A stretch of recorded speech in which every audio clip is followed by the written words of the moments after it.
Yes.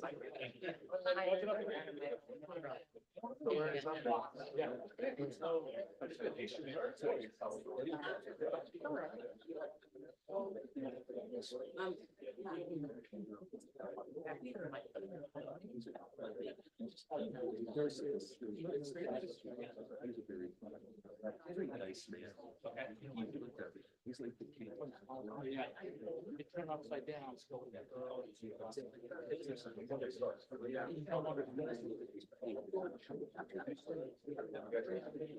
Thank you, Mayor.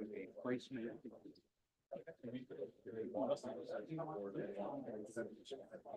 The letter is, it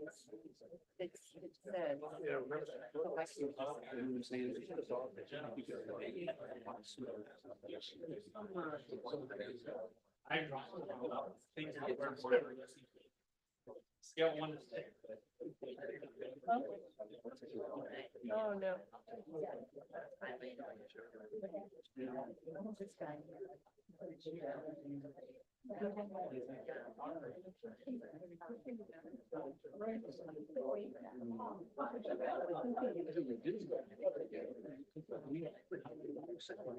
That's what I need. I think it's surprisingly observant. You do really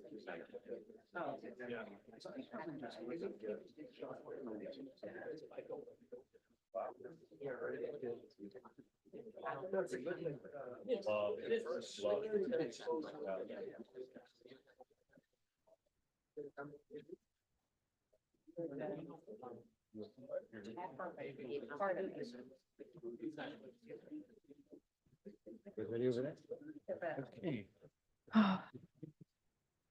Good evening, everybody. I appreciate your patience. 95 is down to 1 lane northbound, so gotta love it.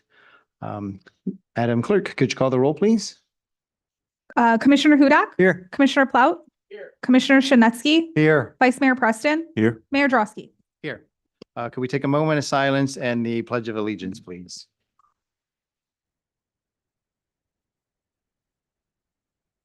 Preston, you mind leading us in the pledge when it comes to time, please? For Vice Mayor.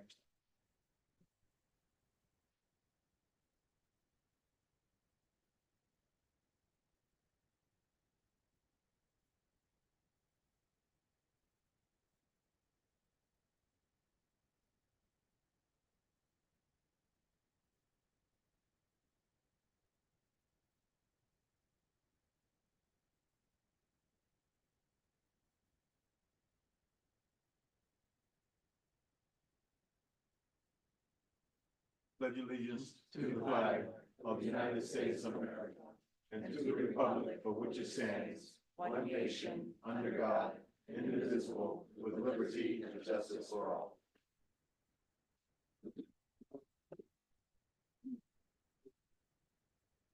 Thank you, Vice Mayor. Before we continue, I want to remind everyone that the clerk has the sign-up cards for the comment and for the individual item. While it's not required, it does help us answer your question because remember, public comment period is for your comments to us, not questions and answers. So if you have questions, we want to be able to answer your questions and give you the best possible answer. Staff is in the back tonight and they will help to answer any questions that they can.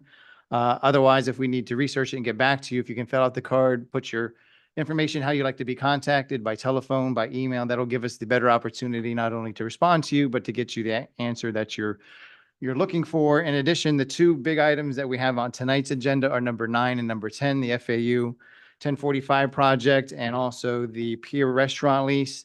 Representatives will be available if you want to ask them questions, because remember, public comment is not for public, for questions and answers. They'll be out in the lobby. Mario Caprini is here. So Mario, I'm going to volunteer you to take any questions with respect to the FAU project out in the lobby beforehand. And I believe it's my understanding the representative for the Pier Restaurant is on his way and he'll be available to take any questions before those items come up. So we have a while before we get to those, but I just wanted to get that out there. And if you want to fill out the card as well, then we can also follow up and get your questions answered as well. So we did the moment of silence. We're up to the approval of our commission minutes for the regular city commission meeting of April 1, 2025. Motion to approve. Motion by Vice Mayor Preston, seconded by Commissioner Hudak. All in favor signify by saying aye. Aye. Anyone opposed? None. Let the record show unanimous consent. Next, we have acknowledgement of the city board minutes from the Hillsborough Inlet District, March 17, 2025, Community Appearance Board Meeting Minutes, March 26, 2025. Motion to approve. Second. Motion to approve by Commissioner Plout, seconded by Vice Mayor Preston. All in favor signify by saying aye. Aye. Aye. Anyone opposed? Again, let the record show unanimous consent. And finally, we have the approval of today's agenda, May 6, 2025. Motion to approve. Second. Motion to approve by Vice Mayor Preston, seconded by Commissioner Hudak.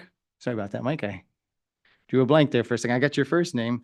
All those in favor signify by saying aye. Aye. Anyone opposed? None. Let the record show unanimous consent. Madam Clerk.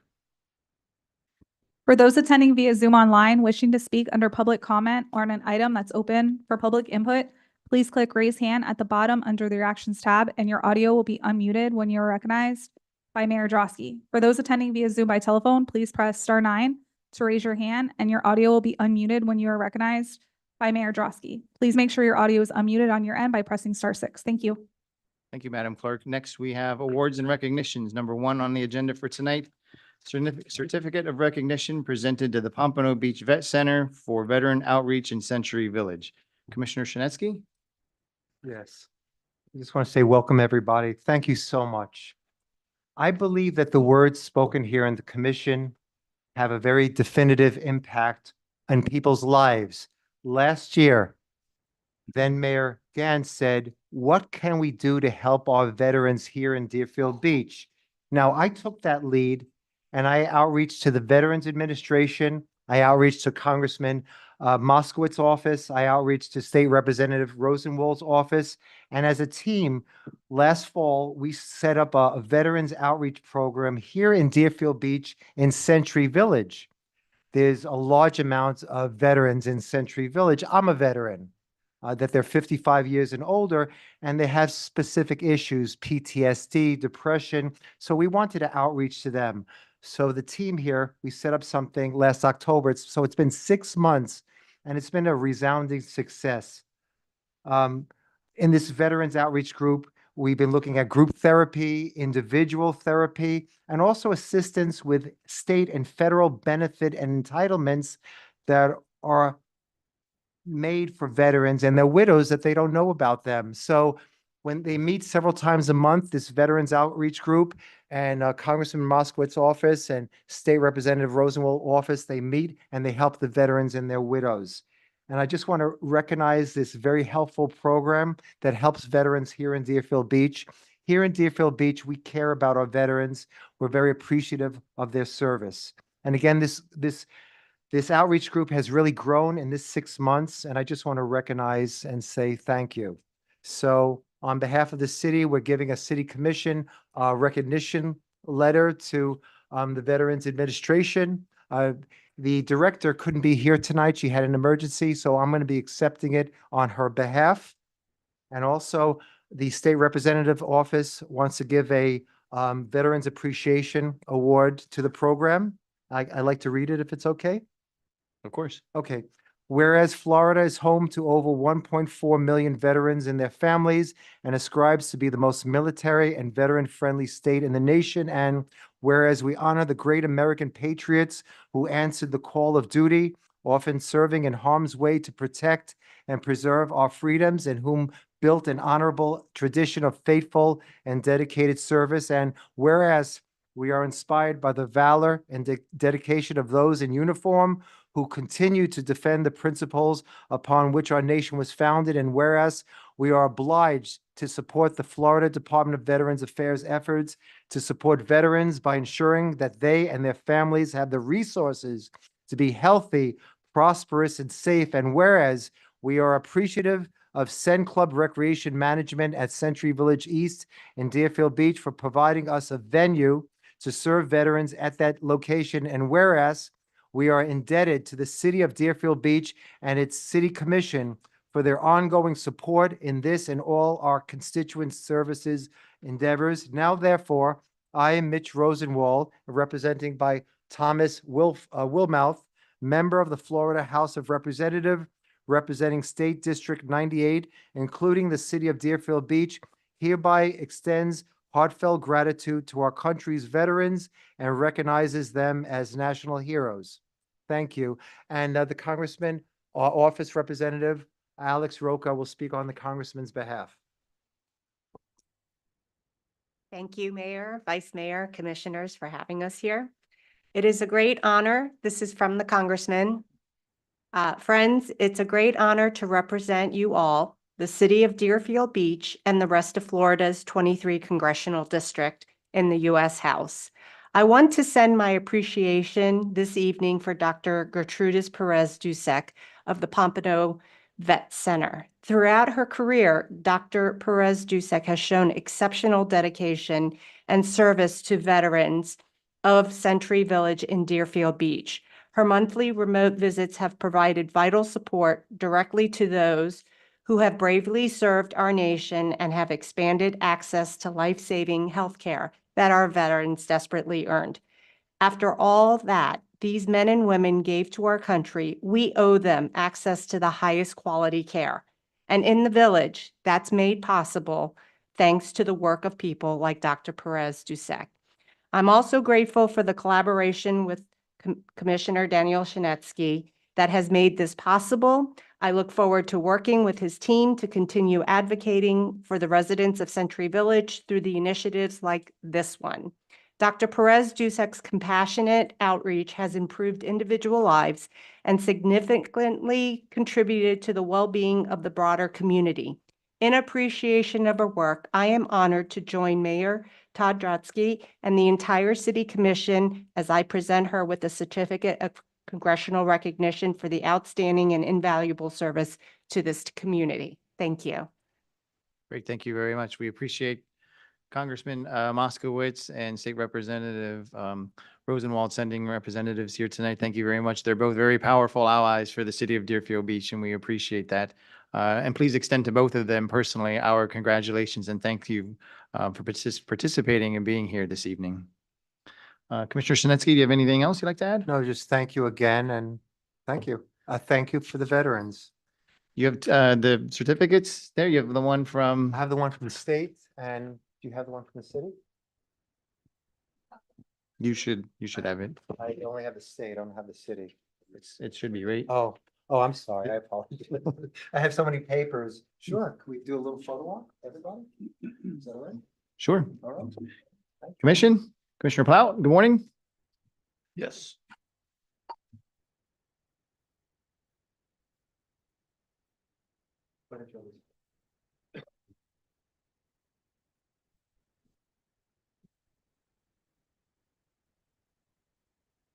Why don't we do it by the picture? Let's go over there.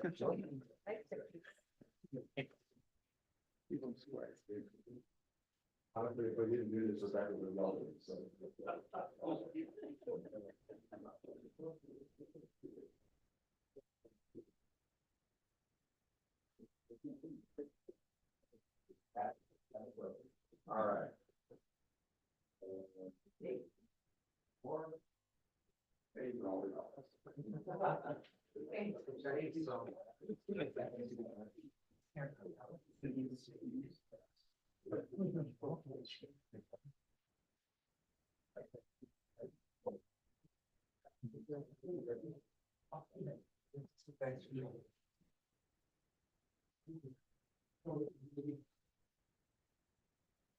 Okay, thank you very much. We're moving on to item number 2, proclamation presented to Filthy Organics. I believe I see them here, yes?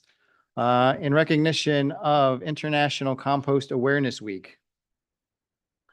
We have a proclamation for you as well, but before that, each year during the first full week of May, communities around the world come together to celebrate International Compost Awareness Week, as declared by the U.S. Composting Council Research and Education Foundation. Composting is a powerful and proven method of waste reduction. With nearly 30% of landfill-bound material made up organic waste, composting plays a vital role in achieving waste diversion and sustainability goals. By returning organic materials back to the soil, composting enhances soil health, reduces erosion, decreases reliance on chemical fertilizers, and improves water retention, critical during both drought and flood conditions. Through composting, common items like food scraps, vegetable cuttings, and yard trimmings are transformed into a valuable compost, which helps build resilient, productive soils.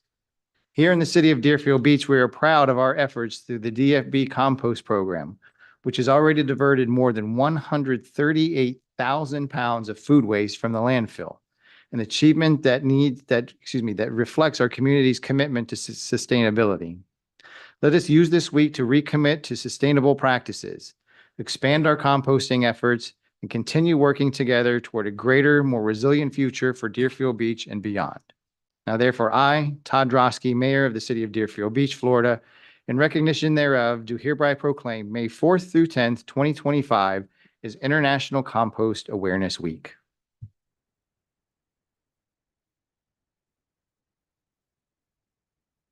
Dustin, would you like to say anything? Sure.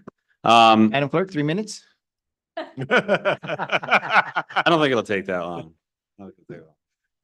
Listen, I just wanted to thank the commission, Mayor Drosky. Sounds nice to hear. It's the first time for me. For your support. What started out as a crazy idea 5 years ago, and with the support of my family and frankly this city, we've been able to compost over 200,000 pounds of food waste in that short amount of time. But you know, it's a really small amount. Broward County alone has about 1.2 million tons of material every year that could be composted. So we got a long way to go, right? But this city has really been at the forefront of it, not only with our first grant, but now we've also got a second grant. And City of Deerfield will be the first municipal composting facility that we're aware of in the state of Florida. So we're really excited to be partners with you guys on that. So Good job. thank you. Thank you. And I got to give a big shout out to both Shane and Hillary. Your staff is amazing. They've been a huge help in this and huge support. So thank you. Oh, thank you. And I also want to add that, you know, Dustin and Filthy Organics has been an ally of Deerfield Beach also in the conversations with the county with respect to the expansion of the landfill. One of the least talked about components of that has been composting, if talked about rarely at all. And there's a solution right in front of us. So we want you to continue to be by our side because Deerfield Beach, Dustin, is going to keep that fight up, and we need you with us in that fight. We're here for you. All right, thank you. Thank you. You ready to do this again? Yeah. One more proclamation. We only have 2 tonight, so we can All do right. this.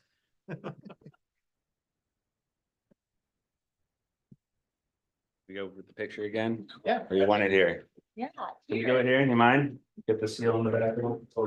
I take your questions. Thank you. Wherever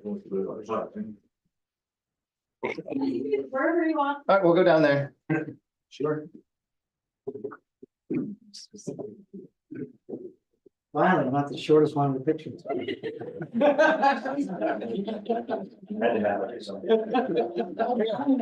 wants to hold this? Hold it on. Oh, come here. Wait. Let me get over this side. People over here.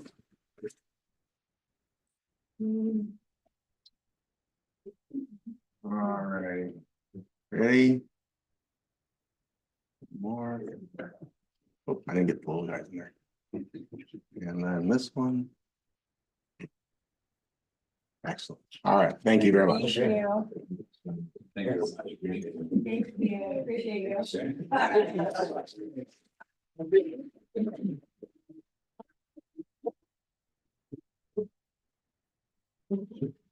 Ready.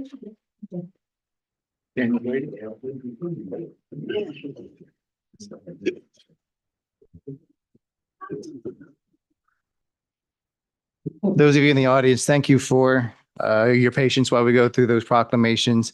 It's important to the people that come before us, and there was only 2 tonight. I think the last meeting we had over 7, maybe 9 of them, so it was 2 tonight. It's important to them, so thank you for your patience while we go through those and get the pictures. So we're up to the public comment. Mr. City Attorney? Thank you, Mayor. Persons addressing the commissioner shall state his or her name and address and may speak for 3 minutes. This is the time for public comment on items that are not on tonight's agenda. The time for public comment on items that are on tonight's agenda is after the title for that item is read into the record and the public comment period for that item is open to the public. No comment shall be made related to the personal life or personal qualities of any person, and no language which would offend persons of ordinary sensibilities shall be permitted. Thank you, Mr. City Attorney. Madam Clerk, did anybody sign up this meeting with the cards? Yes. Uh, Jan Munzemeyer, Jan, you're first, and who's on deck? Is anyone on deck? Dan Hers. And then Mr. Hers will be next.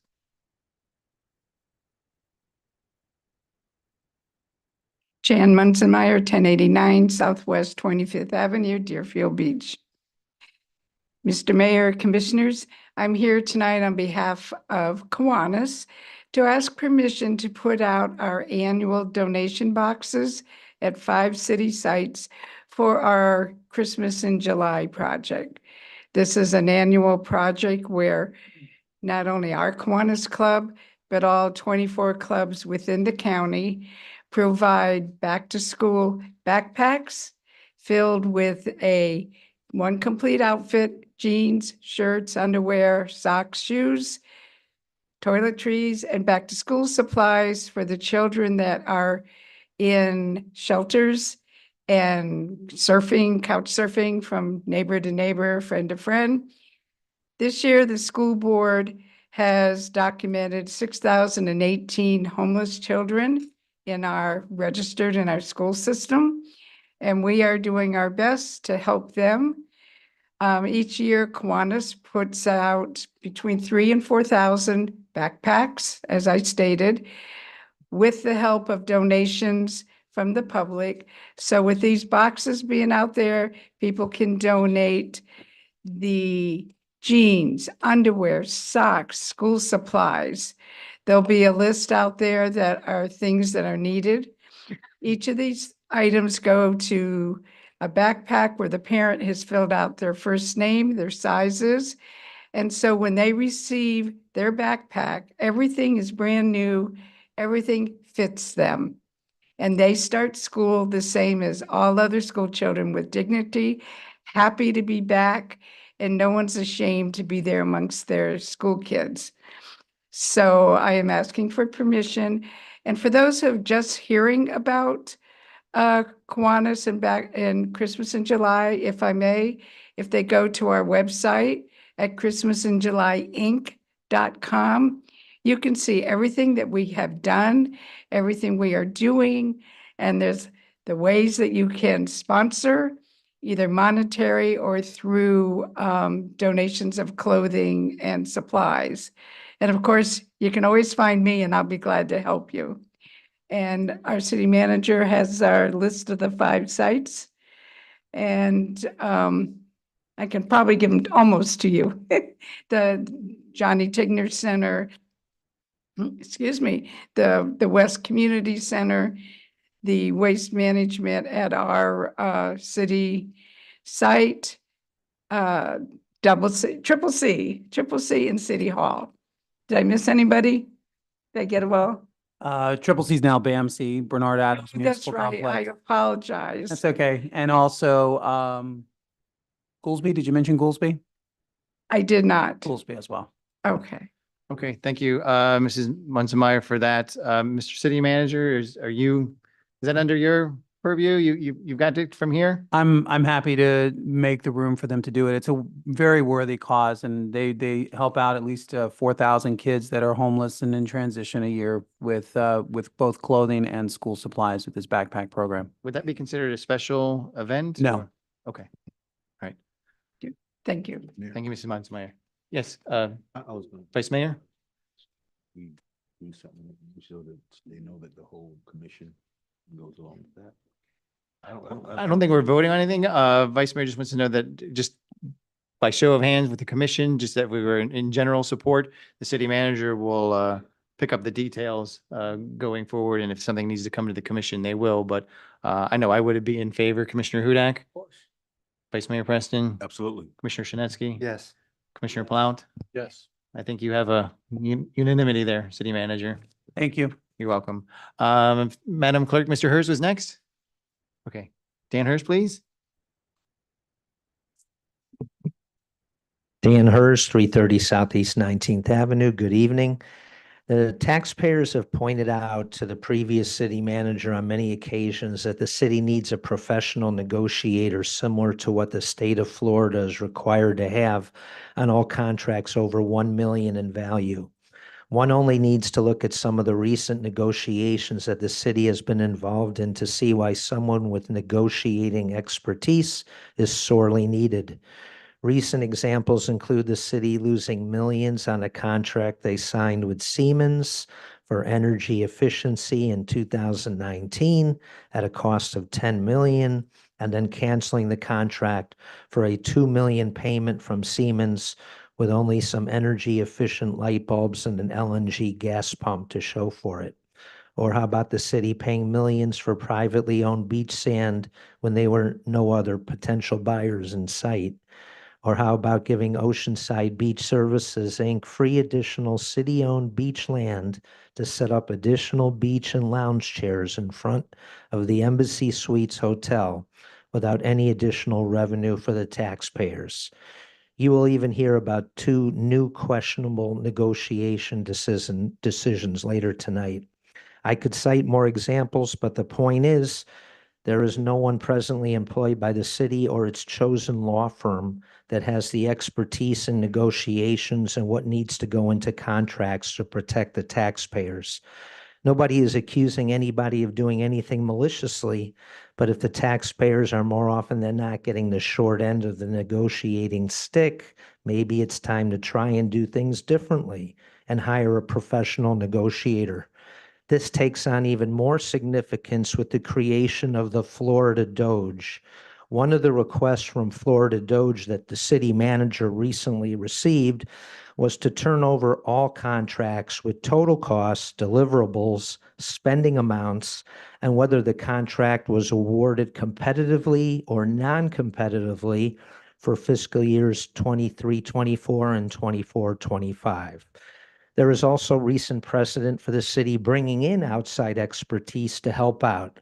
It was just recently that the city brought in Tommy DiGiorgio, a restaurant expert with Sterling Hospitality Management, to assist in picking the winner for the 20-year Pier restaurant lease. With whatever time I have left, I wanted to thank the city, the autism walk that they set up last week. Constitution Park was wonderful. I liked how they had different stations, and it was very well done and appreciative. Thank you. Thank you, Mr. Hers. I highly encourage you to come back in June. You know, we have our budget workshops and present us again with your idea about the contracts. I'd like to hear more at that time. Madam Clerk, is there anyone else that filled out the comment card? Is there anybody online? Is there anybody in the commission chamber that would like to speak this evening? Mr. Adams coming down. Anyone else? Get ready and be on deck. Good evening, Mayor. Name and address for the Drosky, record, please. First time, Darrell Adams, 1430 Southwest Fifth Terrace. Good evening, Mayor, Vice Mayor, Commissioners, City Manager. I'm here just as a regular old taxpayer here asking, I know you have your budget workshops coming up here in June.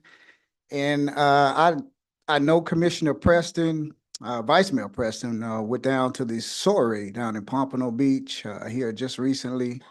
And I'm here to ask as a taxpayer to hopefully, when you get your budget, when you start your budget process for next year, hopefully we could get maybe 1 or 2 of the Soiree music in the parks for District 2. So I know you probably don't have it in the budget for right now, but this year, but hopefully in the future, maybe next year, next budget year, hopefully we could, I'm asking the commissioners to look at maybe some ways to get some funding to have our own music soiree right here in Deerfield Beach.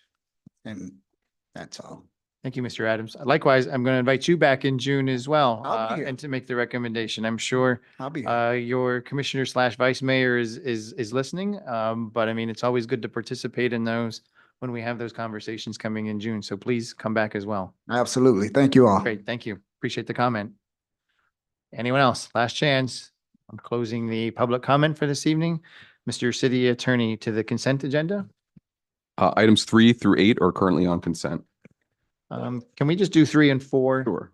Separately? Can you Yeah. read those two items and then we'll do 5 through 8 separately, please? Sure. So you want me to read the titles into the record for 3 and 4? Just 3 and 4. Yes, Okay. please. Item number 3 is a resolution of the City Commission, the City of Deerfield Beach, Florida, appointing members to the Marine Advisory Board, providing for an effective date. Okay, so the lights all lit up now. So Commissioner Hudak, did you want? I want to pull an item for that section. Okay, so you have nothing for 3 and 4? No. Okay. Commissioner Shinesky, your light came on. Do you have anything for 3 and 4? No, I didn't mean for it to come on. I'm in favor of 3 and 4. Fine, All sorry. right. No problem. Okay. Anyone in the audience would like to speak on items, either items number 3 or number 4? Mr. Hers, which item? Anyone else would like to speak this evening? Madam Clerk, anyone else online? You're it, Mr. Hers. Come All on up, number 4. Let me read number 4 in the record as well. A resolution of the City Commission of the City of Deerfield Beach, Florida, confirming the election results for the members to the Board of Trustees of the Municipal Firefighters Pension Trust Fund, providing for an effective date. Okay, thank you. Good, Mr. Hers. Thank you. Dan Hers, 330 Southeast 19th Avenue. Before I give my opinion about whether these two firemen should be voted on to the Retired Fireman Pension Board of Directors, I want to say how happy I am that there is finally somebody on the commission that understands financial markets and knows how to compare market performance against the appropriate benchmarks. The District 4 Commissioner revealed at the last commission meeting that he has 39 years of experience in the financial services industry. That should mean he will understand that the city has had to pony up over $15 million in the last 2 fiscal years to keep the retiree fire pension fund actuarially solvent. He will understand that it is rather unusual to have the same asset investment advisor in place for 25 years and not even once have a request for proposal even considered to interview other investment advisors, especially when the 25-year investment advisor is underperforming market indices. I have the entire investment portfolio right here and would be happy to let the District 4 Commissioner borrow it. Just let me know. He understands that the Fire Pension Board has a fiduciary responsibility to its members to maximize investment returns, which in turn would lower the Deerfield Beach taxpayers' burden in how much the city must dole out yearly to keep the fund actuarially sound. This is especially important now, since over 75% of the members are now retired and drawing monthly pensions from the account. Thank you. Thank you, Mr. Hers. Could we close the commission door, please, or ask those in the lobby to just be respectful? And it's through no fault of their own. They don't realize how much it echoes and carries in here. Number 3 and 4, anyone else that would like to speak on number 3 and 4 from the public? Madam Clerk, nobody online, correct? Correct. Any discussion amongst the commission? Otherwise, I'm looking for a motion To approve items 3 and 4. Seconded. motion to approve items 3 and 4 on consent. Since we pulled them, can we just get separate votes on each, please? Thank you. Okay, so Commissioner Hudak, I'll take your motion as for item 3 only. Commissioner Shinesky, I'll take your second as item number 3 only. All those in favor signify by saying aye. Aye. Anyone opposed? None? Let the record show unanimous consent. Now we're up to item number 4. Motion to approve item 4. Second. Motion to approve item number 4 by Commissioner Hudak, seconded by Vice Mayor Preston. All those in favor signify by saying aye. Anyone opposed? None? Again, let the record show unanimous consent. Okay, Mr. City Attorney, we are up to 5 through 8, but I have a sinking feeling from Commissioner Hudak on his comment before that he's going to ask to pull something. So I guess before you get into that, let me ask my colleagues first, are there any pulls on items 5, 6, 7, or 8? 7.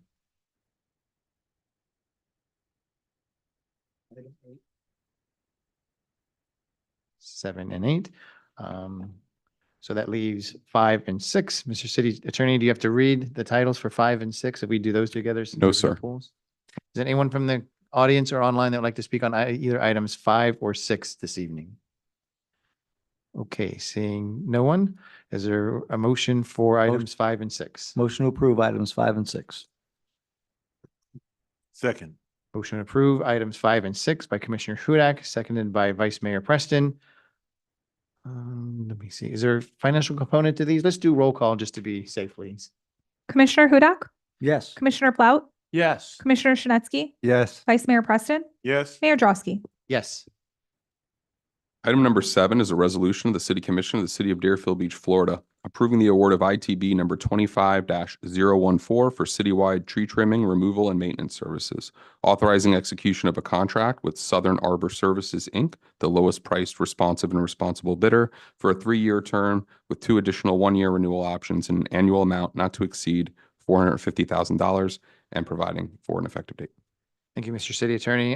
Commissioner Shinseki, you pulled this. Did you want to speak on it? Yeah, I just want to say one thing. Southern Arbor Service, it's a company in Lighthouse Point.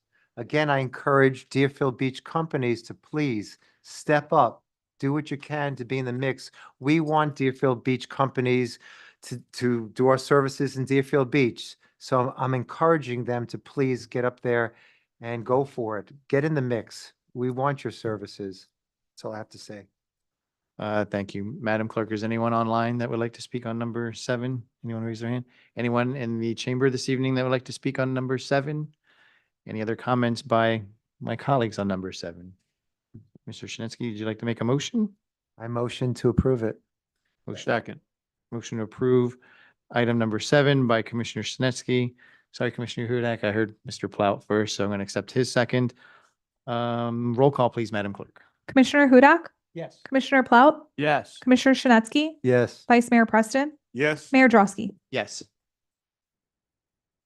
We're up to number 8. Mr. Item- City Attorney, would you like to read that one, please? Sure. Item number 8 is a resolution of the City Commission of the City of Deerfield Beach, Florida, approving and authorizing execution of an amendment to the second contract renewal for fireworks display with Zambelli Fireworks Manufacturing Company for the 2025 4th of July fireworks display and drone show event in an amount not to exceed $141,390, providing for conflicts, implementation, and effective date. Commissioner Hudak, you asked for this to be pulled. Would you like to go first? I would love to. I have a lot of concerns with doing another fireworks show, especially when our pier is out. We have paid for this barge twice now, $40,000 a piece, and it has not been able to get the fireworks here because of storms and adverse weather conditions. We don't get any of that money back. So we have spent $80,000 on a boat that has gone nowhere. When we did the drone show, I was absolutely amazed, and I've heard nothing but positives from the drone show. So for this year, at least for our 100th year anniversary, while we do not, our 100-year centennial, while we don't have access to the pier and would need a barge in order to get firework here so that we can shoot them off, I would like to get rid of the fireworks and just go strictly with the drone show. There's a lot of negative impact with regards to the fireworks, concerning sea animals and the pollution that they're going to put in the water. And I just think that, worrying about another $40,000 going away because of a hurricane. In fact, last time our weather was fine. It just happened to be where the barge was coming out of that it couldn't get to us in time. So I would like to, again, do away with the actual barge and the fireworks. And maybe we could put those savings into enhancing the show, whether it's adding speakers so that we've got music that can be, played while we have the drone show going. Another idea was the drones take off on the north end of the beach. So maybe even have a large screen TV so the people that are on the south can actually see it. I just think it makes sense, especially this time when we don't have access to the pier. So I would like to have this amended so that it's just a drone show. I'm sure there's going to be lots of questions, so stay on deck, Mr. City Attorney. I'm going to go to Commissioner Plow and then Commissioner Shinetsky. So Commissioner Plout, you were first. Okay, on our last big event, at the holiday stroll, when we first had the drone show, it was incredibly impressive. I've seen a few drone shows on TV, but to see that in person was really, really impressive. I like the thought process that went into it. They actually had the images of so many iconic things, from our caboose to obviously the pier, the way we like to see it now in the future and all that. And I remember attending the event and seeing our Parks and Recreation Director, Mr. Greg Warner, who, by the way, does an amazing job in what he does. And that night, I went to him and I said, "Oh, there's a rumor running through the crowd that there's no fireworks tonight." And he said, "Yeah, the barge can't come down." And you could correct me if I'm wrong, but I heard that barge was coming from the inlet up at Port St. Lucie. It's not somewhere close. It's not coming down from the lighthouse or up from Pompano. It's far away. It was very windy that night, so I could see how it didn't come in, and always, thinking about the money. I said, "Well, we're not going to pay for the fireworks if they're not going to happen." And he said, "Well, of course not. Yeah, okay. Well, I'm thinking it's written into the contract or something, but." To pay $40,000 for the barge, just to not have it come twice, what's the, fool me once, fool me twice, but not a third time.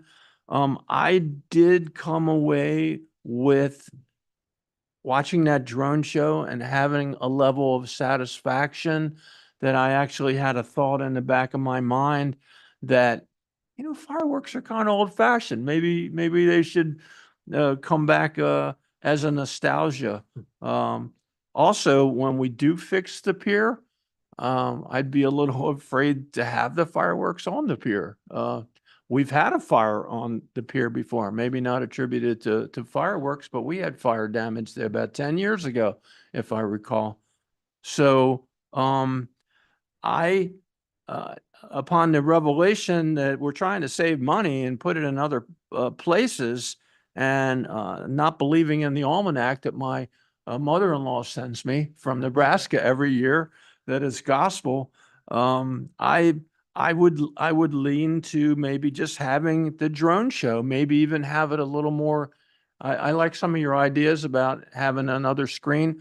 I would like to have that drone show announced, not just have it start happening like it did before as soon as the music finished and people were like, "Oh, it's over there." And there was a mad rush to get down there not to miss anything.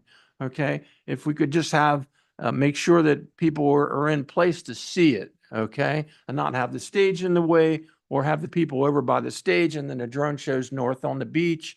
No one was really sure where that was going to happen unless you were walking along and saw where they were setting up the equipment and testing it out and whatnot. So I'm leaning towards saying that $40,000 could be better well spent, and I would like to hear the other opinions of my colleagues on the dais, but I don't at this time feel that would make this very special event, which is our centennial, any less than what it is if we didn't have fireworks.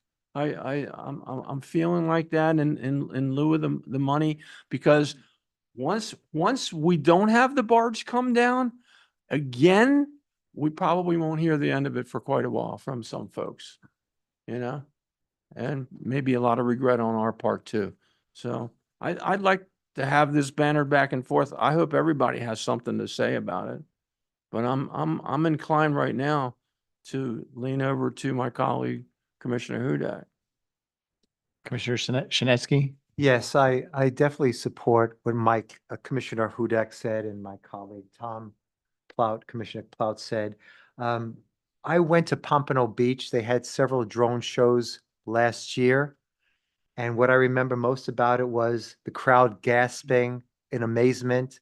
I remember I was looking around and saw the children and they were just so amazed, the applause. So it was a complete success in Pompano Beach, our sister city. I mean, we're almost a quarter into the 21st century. I think drones is a new technology. It's safe, it's fast, it's convenient. And again, the crowd loves it. So I'm definitely in support of drones. Vice Mayor Preston? Thank you, Mayor.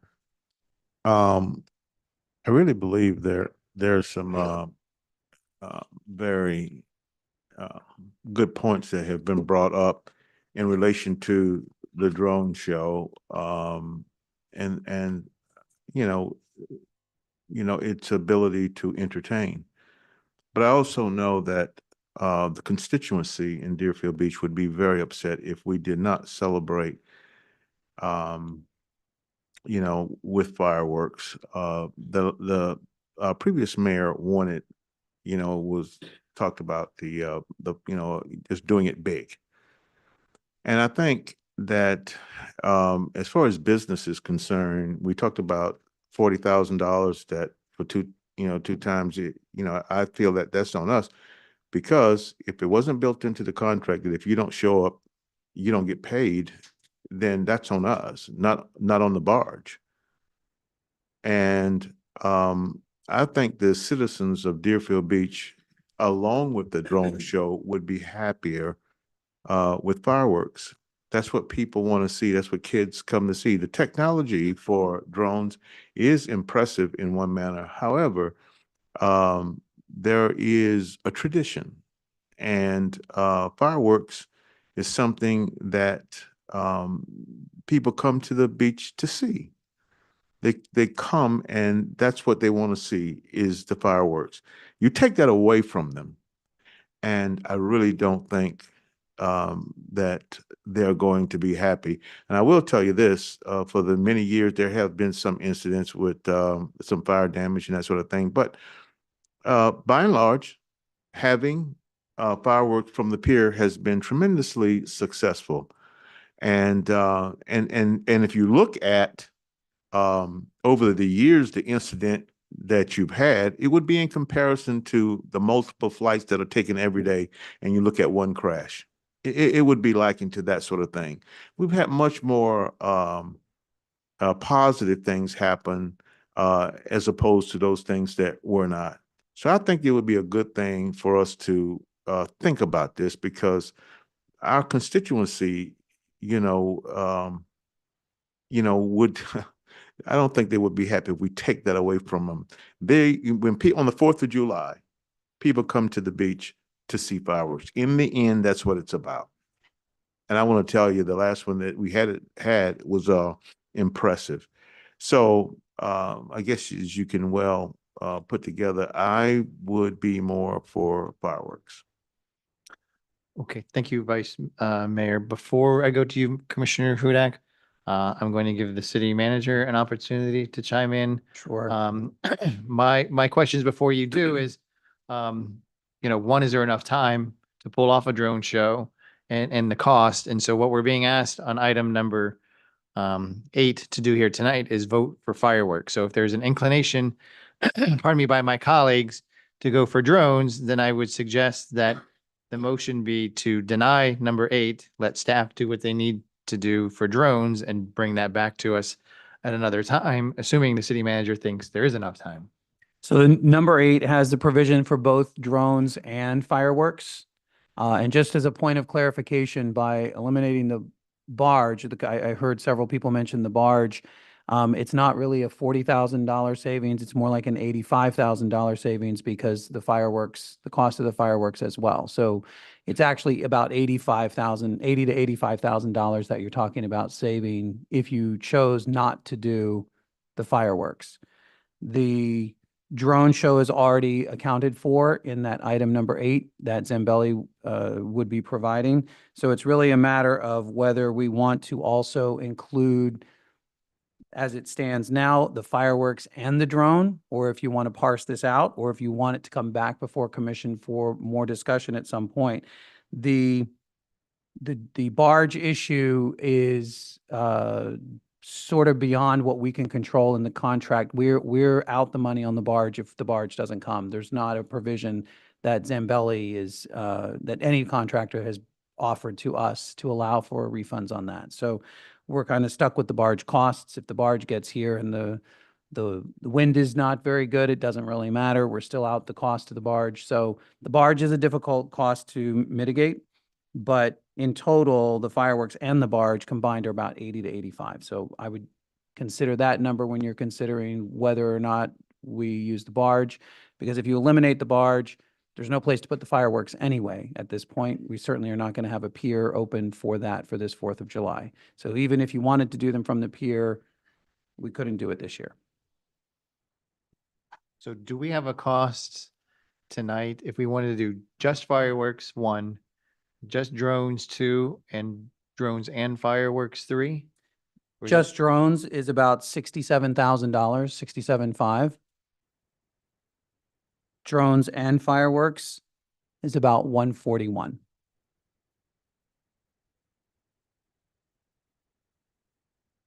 Okay. The board lit up. Commissioner Hudak, you were first. Thank you. As the city manager said, that was the first thing I asked was, well, can't we get a contract that says if the boat doesn't show up, we get our money back? And he said, no, there's no provision for that. It's like dealing with a monopoly. He used a different word, but I'll go with monopoly. And that's why I understand your concern. I'm a big fireworks person. Like you said, it's tradition and I love it. And that's why I said, until the pier is completed, which it won't be completed for this event. And that's why I specifically said this event. Let's see how it goes. If there's a big clamoring for fireworks, well, the next year we'll have our pier and we'll be able to incorporate it there. But here again, we are again beholden on this barge, whether or not it gets here. So you've got 40,000 for the barge and 45,000 for the fireworks. So that's $85,000 that we can put towards enhancing other things. My next question was, well, can we go ahead and just make a longer drone show? And that's great to think, but like you said, it's new technology and the batteries only last about 30 minutes. So unfortunately, that's what we got, about 30 minutes worth of a drone show. But again, we all experienced it last year and I thought it was wonderful. I was more impressed than what I expected. Great job, by the way, Greg. I was very impressed with it. And I didn't miss the fireworks last year, which I thought I would during Pioneer Day. I thought I was very upset going into it with, that's all we got is a drone show. And I left with my jaw dropped. I thought it was fantastic. And I said with that $85,000, we can enhance the experience with, like we said, some large screen TVs and some additional speakers so that we have music. And I think it's a way for us to, again, kick off the next 100 years with some new technology. Thank you, Commissioner. Commissioner Plout, you're next. Before you go, Mr. City Manager, is the quick question, are the drones and the fireworks independent shows or are they able to be at the same time, if you know? I You do the don't, drones while the fireworks are going off and vice I versa? don't think so, no. I think it's an issue with that. And we did, and again, on the drone show, because you'll recall that we did have some concerns about Mar-a-Lago in the past, but we did work out those issues last time with the Secret Service to make sure that although we are close, we're within a range of not being able to do drone shows. They were fine with the city doing drone show at Pioneer Day. Okay. Commissioner Plout? I could swear I did see in the material that the drone show and the fireworks would be concurrent at the same time. Okay, I believe the illustration even shows that. It might be the caption in the illustration, I don't know. I already made all my points, but the worst case scenario here is that we missed fireworks 1 year. And that already happened to us 2 years ago when the fireworks display didn't even work and we didn't even have a barge, So, I mean, if we miss it 1 year, but we save $85,000, it wets my whistle a little bit more. Thank you. Mr. Warner, you want to speak? You're playing Frogger in your seat, coming closer. So I know the drones, I know the shows cannot be simultaneous. They're one after the other. I do want to make. that He's hoping clarification. you wouldn't notice him leapfrogging up. I stand corrected. Vice Mayor Preston? Yes, I want to ask the city manager, under what conditions do the barge not show up? Because if you're saying to me that no matter what, if we employ them and it's employment, under what condition do they not show up? It seems to me that they could just not show up. The last two times that they haven't come is because of weather. Yeah, So but it who could be, determines that, what I'm trying to find out, what factors in the weather that says you are now exempt? so if the seas are a certain height where they're coming from or along their pathway here, they cannot come through that sea level height. So I don't know what the number is. I don't know if you have the number, but I think last time it was 10-foot sea swell or something like that, which prohibited the barge from even leaving the port. I don't remember the time before that, but the last two times, both of those have been the case. I know one of our sister cities ran into it where the local weather prohibited the barge for their city from coming to do their event. And then we have just the normal stuff that even if the barge comes here, if there is a wind event, that the fireworks can't be used, that leads to a separate issue with the fireworks. So it really is a sea-driven issue, and that's dependent on the wind conditions that that drive the sea conditions. I just think that, the city not being represented, if we take that away, I just think that, a lot of people are not going to be happy. So I wanted to know the conditions upon which you would say they are now exempt and they get to keep the money. And, so basically what you're telling me, there's a determination on somebody's part to say that there's a safety issue for them. And because of that safety issue, they're not going to respond.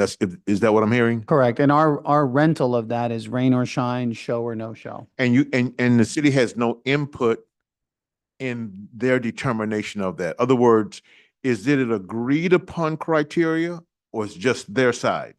It's part of the contract where the conditions are part of the contract. We can get the particulars of that from the contract. But I mean, do we have a say-so in that? Do they get to set the parameter or is it a joint thing? I think the parameters are set by the marine conditions, not Okay. by us or them. It's like, is the boat allowed to go or not go? Okay, so if there's a marine advisory saying that they can't go, that's what they operate on. Correct. Okay, Anything else, Vice Mayor? no, I said, thank you. Okay. I don't see any other lights, so I'm going to throw in my 2 cents quickly, Commissioner, before you throw in a motion. This is a budget item, so the 141,000 is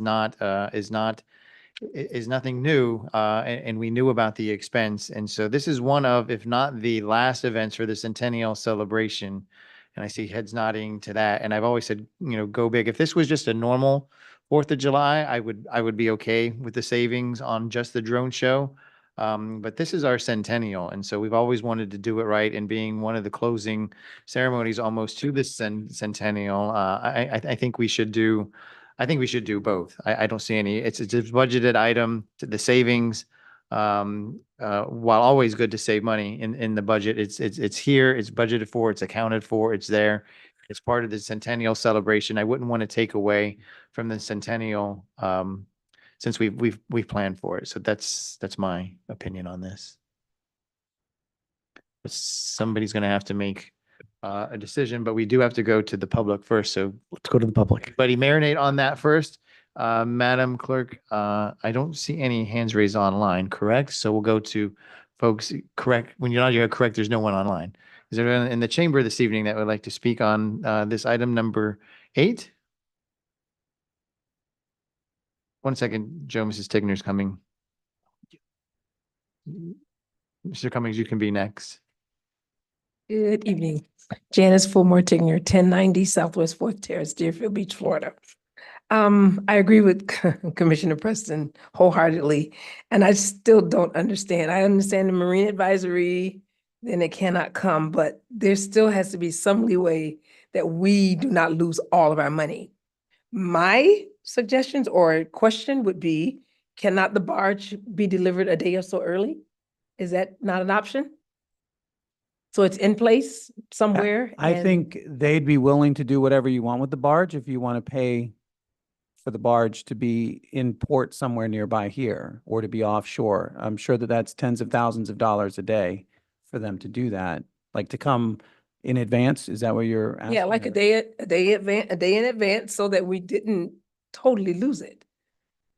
Versus it not being, if we know what the weather is gonna look like, what it's predicted to look like, and then on Wednesday and Tuesday, the weather is somewhat inclement, it's okay. Why cannot it be delivered early? Or why cannot we put that in our contract? That, is it possible to have it delivered early?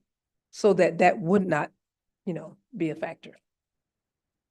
That's my question. Okay. Because I Thank want to you. see some fireworks and not just a 30-minute show. Because it takes us 30 minutes to get across the bridge Agreed. to even get there. So. Thank you, Mrs. Signer. Mr. Cummings? Hi, folks. Joe Cummings, 267 Oak Ridge P. You know, I'm a retired 100-ton sailing master, and there is absolutely nothing short of a tropical cyclone that would prevent a barge from being towed down here. There's barges all the time that they're landing rockets on, and they may cancel the launch because the sea levels are high, but the barge is already out there, and it's a whole lot more expensive than the cargo that these barges were on. But with that said, why does it have to be on a barge at all? Why don't we just have it on land? That way it takes that element of, the contractor deciding whether they're just going to cancel it and keep our money or not. So we have quiet waters, and yeah, they're self-storage. They're going to be on 53-foot trailers for a couple of days, like quiet waters, and you can do it from there. That way you still have it, and you don't have to worry about sea levels and weather and all that. So, thanks. All right. Thank you, Mr. Cummings. Anyone else? Mr. Hers? Dan Hurst, 330 Southeast 19th Avenue. Just wanted to remind everybody again of what happened 2 years ago when we had a less than 5-minute show and Zambelli said, we're going to give you qualitative compensation and not quantitative compensation. So I think we have a little bit of leverage with Zambelli, especially if they'd like to keep their contract with the city. Thank you. Thank you. Anyone else like to speak? I see one hand online. Mr. Slattery, go ahead, please.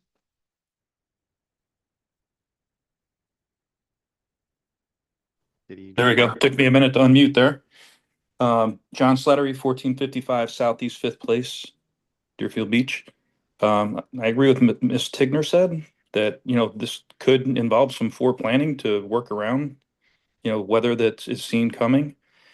Also, could this be launched from the other end of the beach where it's blocked off? So, there aren't any people nearby and do it from the land even at the beach.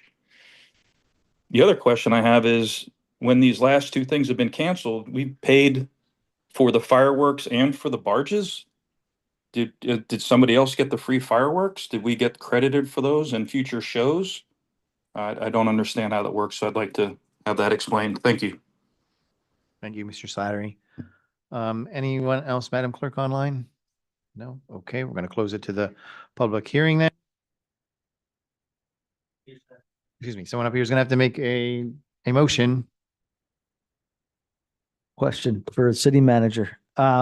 So those different options that were available, what is our time frame for making a decision? Do you have time to go back and see? Can we do it from the land?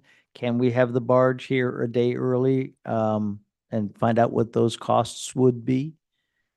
We can certainly inquire about the costs associated with having it here early. Regarding having the fireworks somewhere else in the city, that's a bigger question that deals with Well- costs for security and law enforcement and some other. Yeah, if we're gonna have a drone show on the beach, this fireworks should be on the beach, so. Okay, that's. But is there a way we could block off part of the beach so that, that's where the fireworks are? There is a distance that's the problem on the beach with the size of the fireworks themselves. You have to be a certain distance away. It's the same even on the pier. It's, what is it, 100 feet for every inch diameter? I mean, we're doing a lot of on the fly here. Is this something Right. you need to go and consult with staff and come back? and We, just do it we right? I could, don't- but Why don't we do that? Go ahead, Greg. For the record, Greg Warner, Director of Parks and Recreation. Looking at different locations along the beach, staff has done that through the years. And we have done that since the pier has been closed down. The distance wise and the width of the beach does not lend itself to shooting off fireworks because of the buildings on the other side of the road.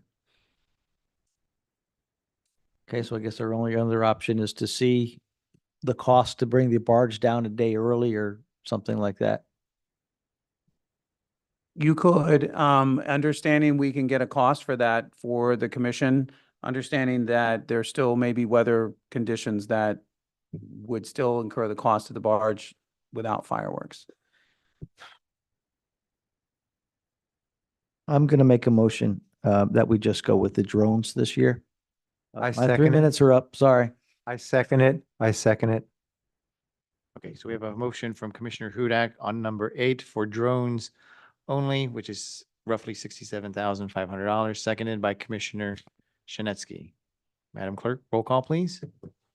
Commissioner Hudak, Yes. Commissioner Plaut, Yes.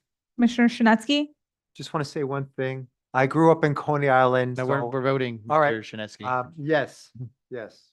Vice Mayor Preston, No. Mayor Drosky. No. Okay, we are now on item number 9, resolution of the City Commission of the City of Deerfield Beach, Florida, extending the entitlement period provided in the purchase and sale agreement with MBA Development Partners of Florida, LLC, through May 7th, 2026, with the potential for 2 additional 4-month extensions, provided MBA is diligently pursuing the final development approvals, contingent on MBA expediting the Mayo Howard Park improvements and providing for an effective date.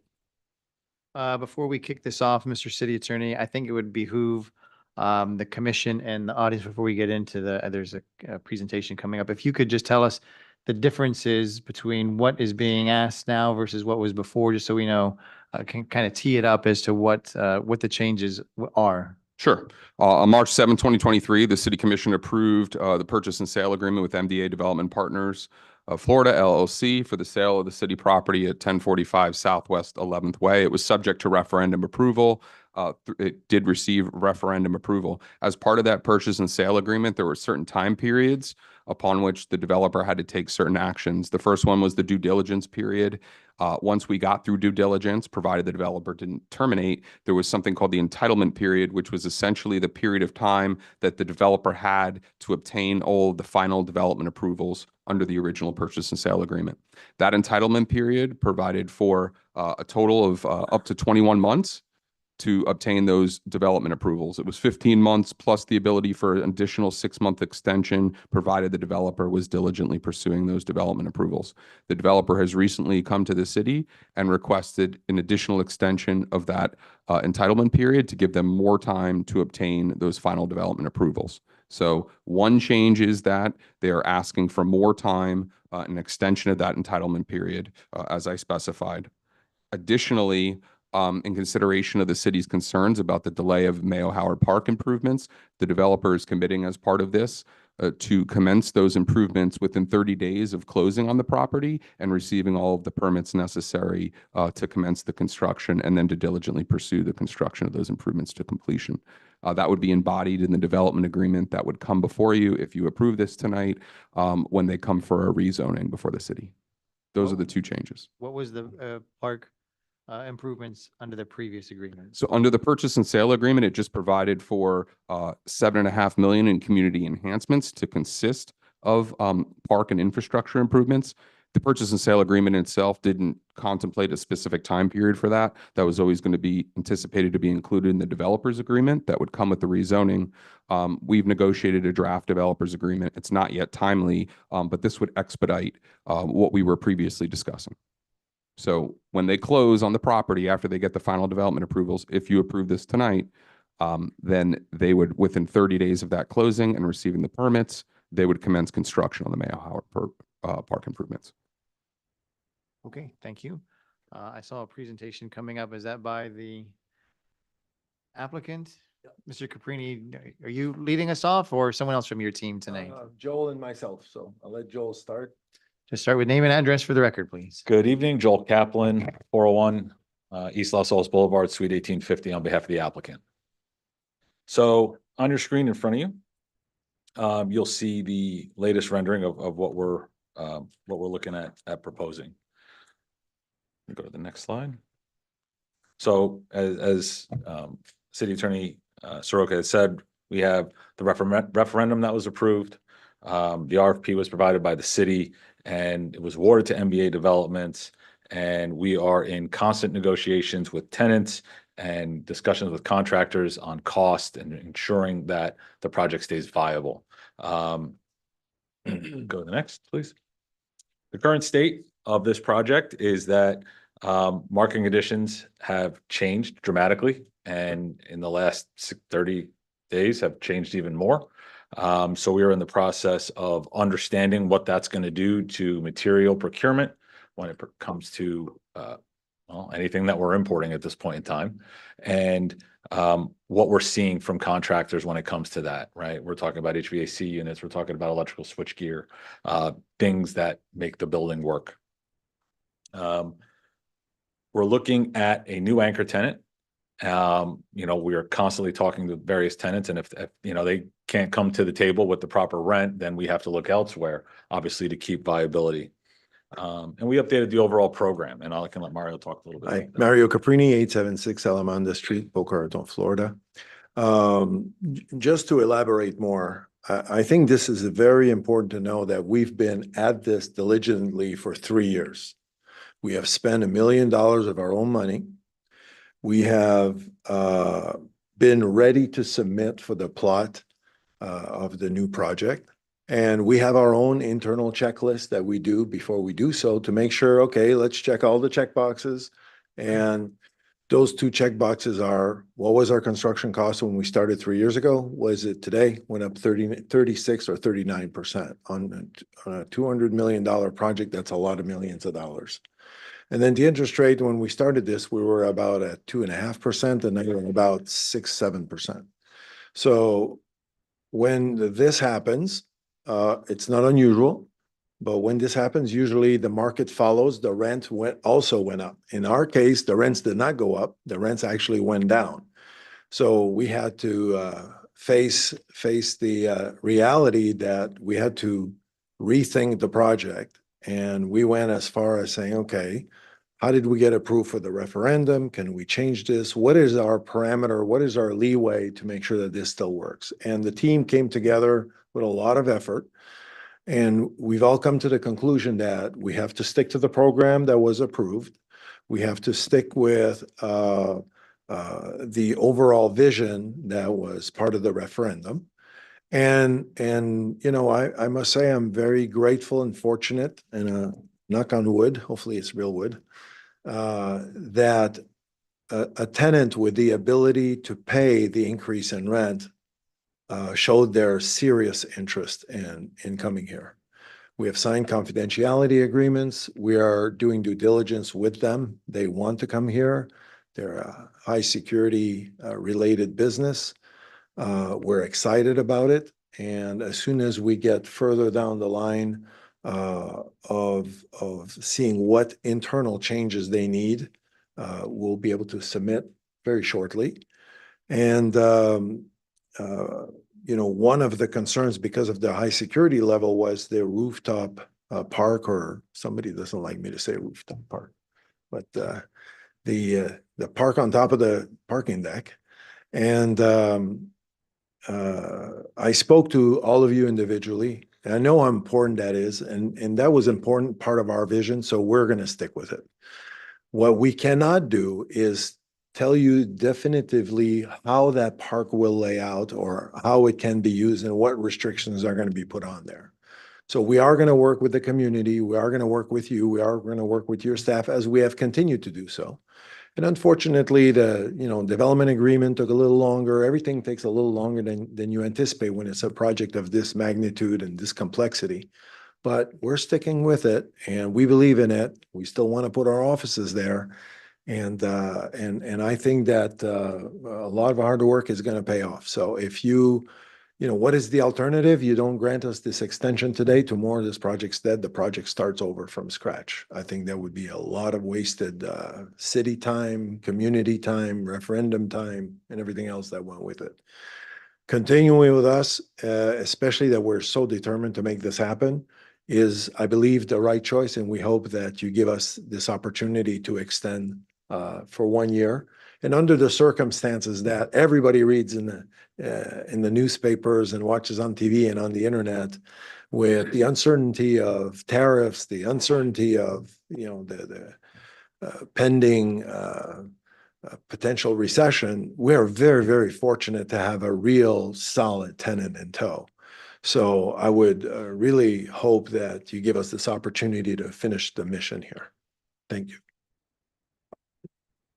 Is there anything additional to your presentation you need to add? There's a few more slides. We can.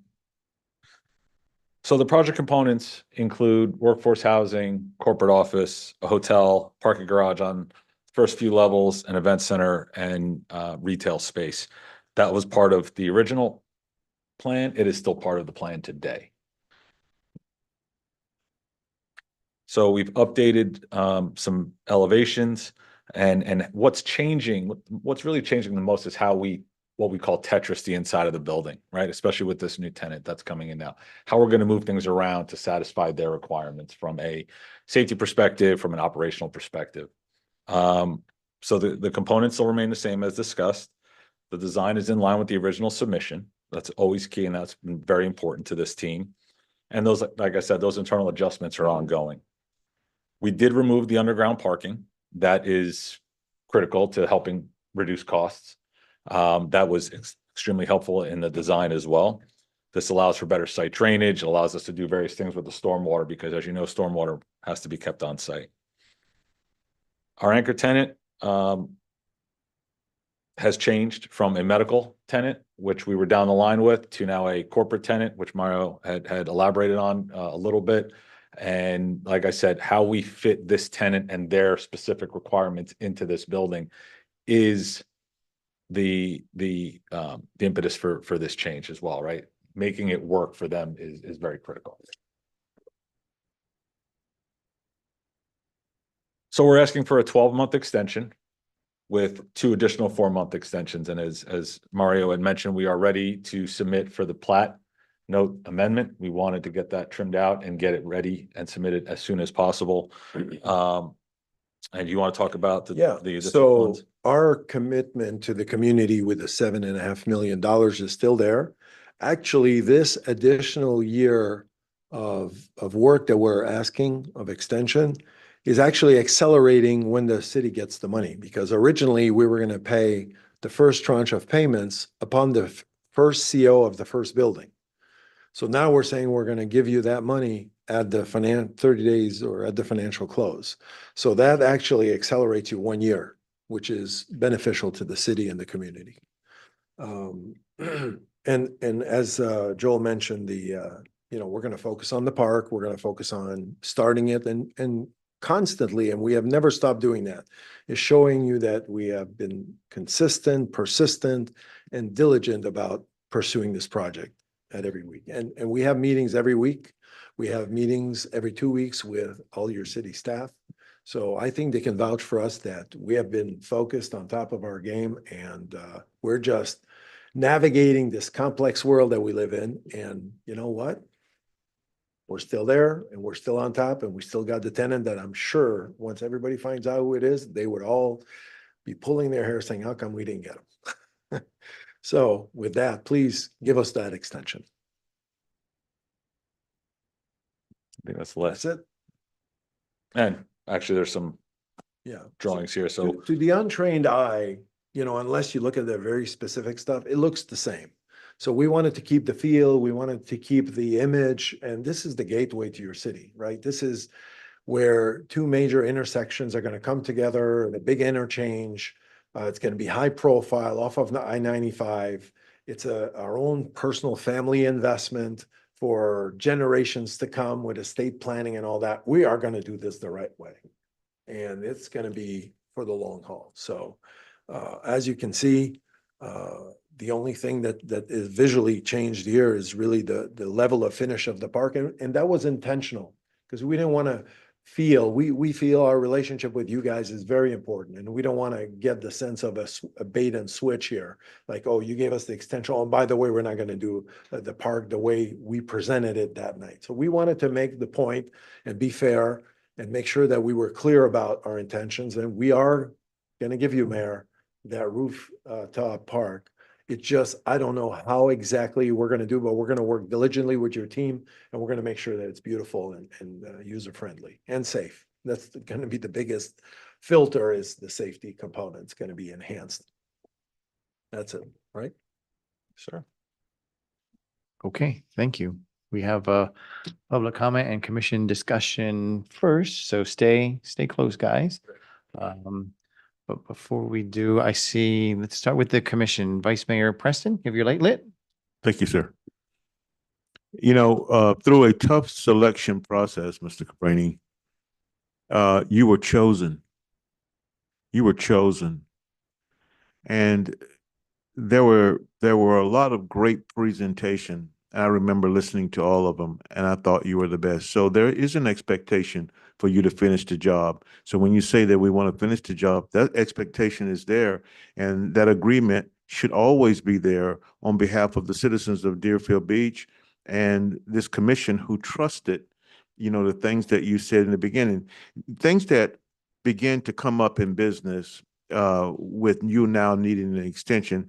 It is the job of this commission, because we put our hopes in you. That land had sat there for such a long time. We finally got someone, a representation that we thought that could move it forward in a way that would best represent the city of Deerfield Beach. So there was an expectation on all our parts to put you in the forefront, but that expectation is that you should exceed expectations. And that was my thinking when I voted on it.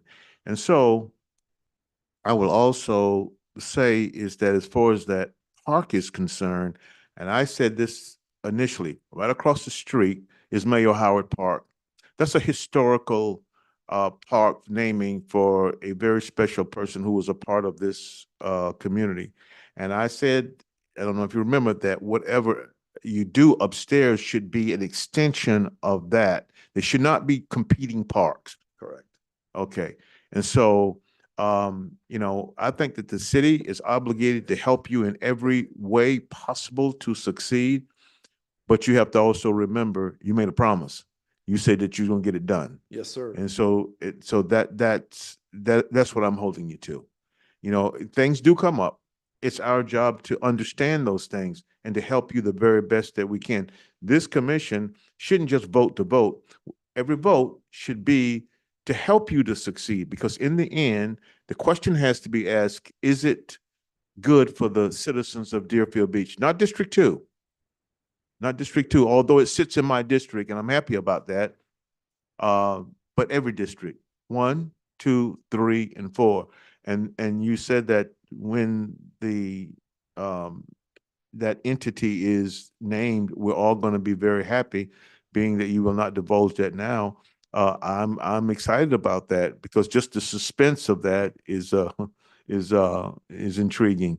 So you know, but you know, your attention to this and your promise and our promise to you, you know, we start hinging on that, it doesn't go good. So you have a commitment, we have a commitment, and in light of that, if we do it the right way, it's going to be a successful project for this city. And that's what I'm looking forward to.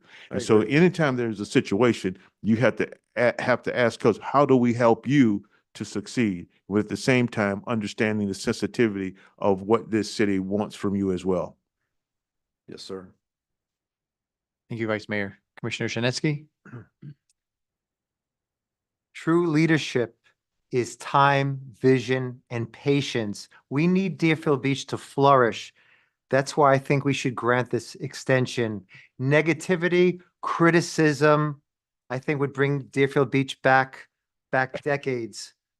I call that the peanut gallery. They like to criticize.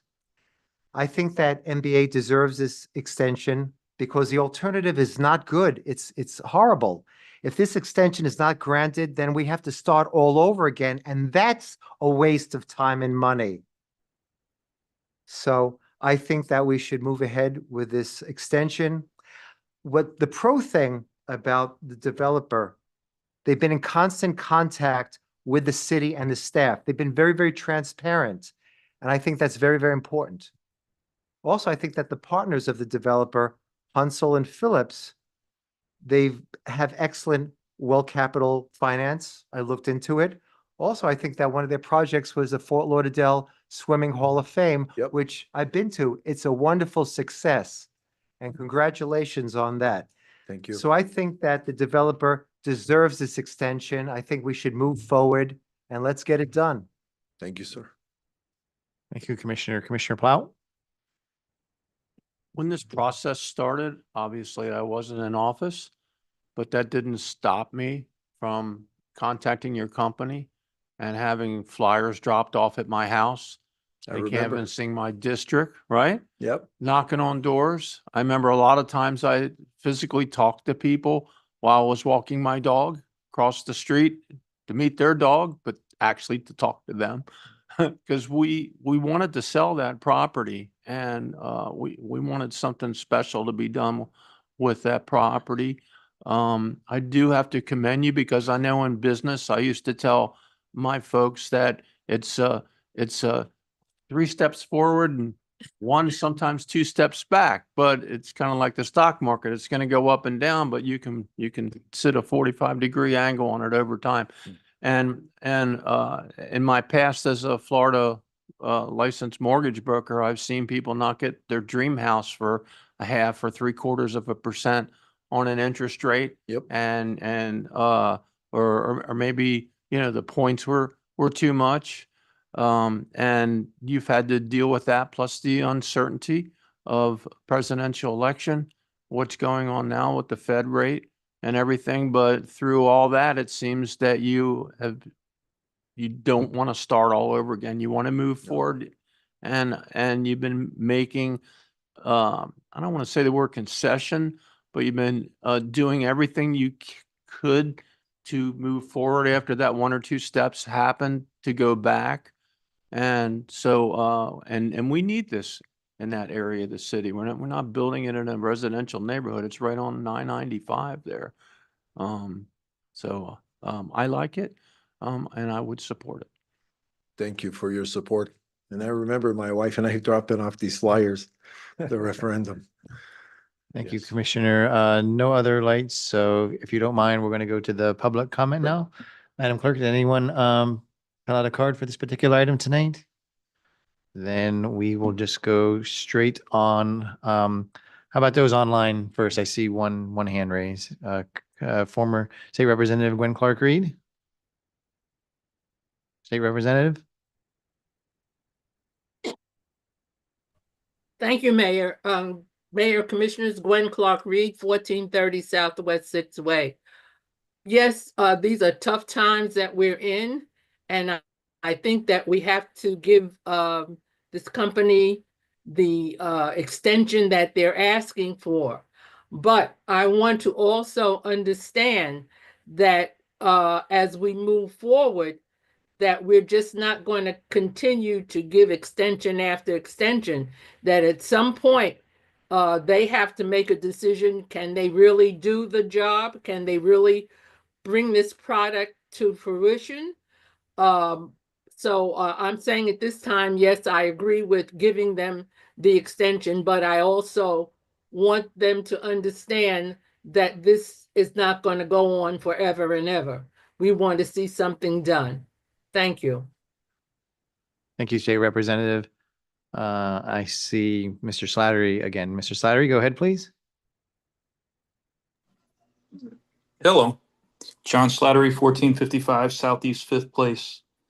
I'm a citizen that wants to ask a question, and I don't know if that disparaging remark about peanut gallery applies to all of us or just some of us, but I have a couple questions about this. So originally, this was supposed to be anchored by, I think, a large medical tenant. And since in the past 2 years, or even the past year, Broward Health has expanded tremendously. Holy Cross has opened a large facility. They're raising a piece of property and building up a new building on Federal Highway in Deerfield Beach. It would be interesting to understand, was a conversation had with those possible tenants? You've got University of Miami Sylvester right across on the other side of 95 that's actually overflowing out of their building with trailers. Has anybody spoken to them? And if you think about long-term committed tenants and also a good redesign for city emergency services, anybody considered maybe moving the substation for BSO to that location, which would be much more centrally located and ideal for public safety? And final question here. We had a rezoning and a couple continuances for another property that the commission had extended for a hotel in East Deerfield Beach a few years ago, where the person was able to take possession and ownership of that. And they didn't take ownership. They actually manipulated the situation to be able to wait for appreciation of that property, get it rezoned, to be able to sell it at a profit. Are we insulated from that here? That is an asset here for the citizens of Deerfield Beach. So I'd be curious to know if we're getting a little more forward thinking on protecting ourselves from these situations. Thank you. Thank you, Mr. Slattery. Mr. Caprini, you can answer everything at the end, okay? Yes. So take good notes. I'm going to keep going with the public comment. Oh, okay. And answer everything at the end if you'd Okay. like. So take good notes. But you're going to have to step away from the Oh. podium because those in the chamber are going to come forward next. And I'm sure there's at least one or two. So I don't see any other hands online, correct, Madam Clerk? So we'll go to those in the chamber this evening that would like to speak. Mr. Hers? Have a handout, Madam Clerk.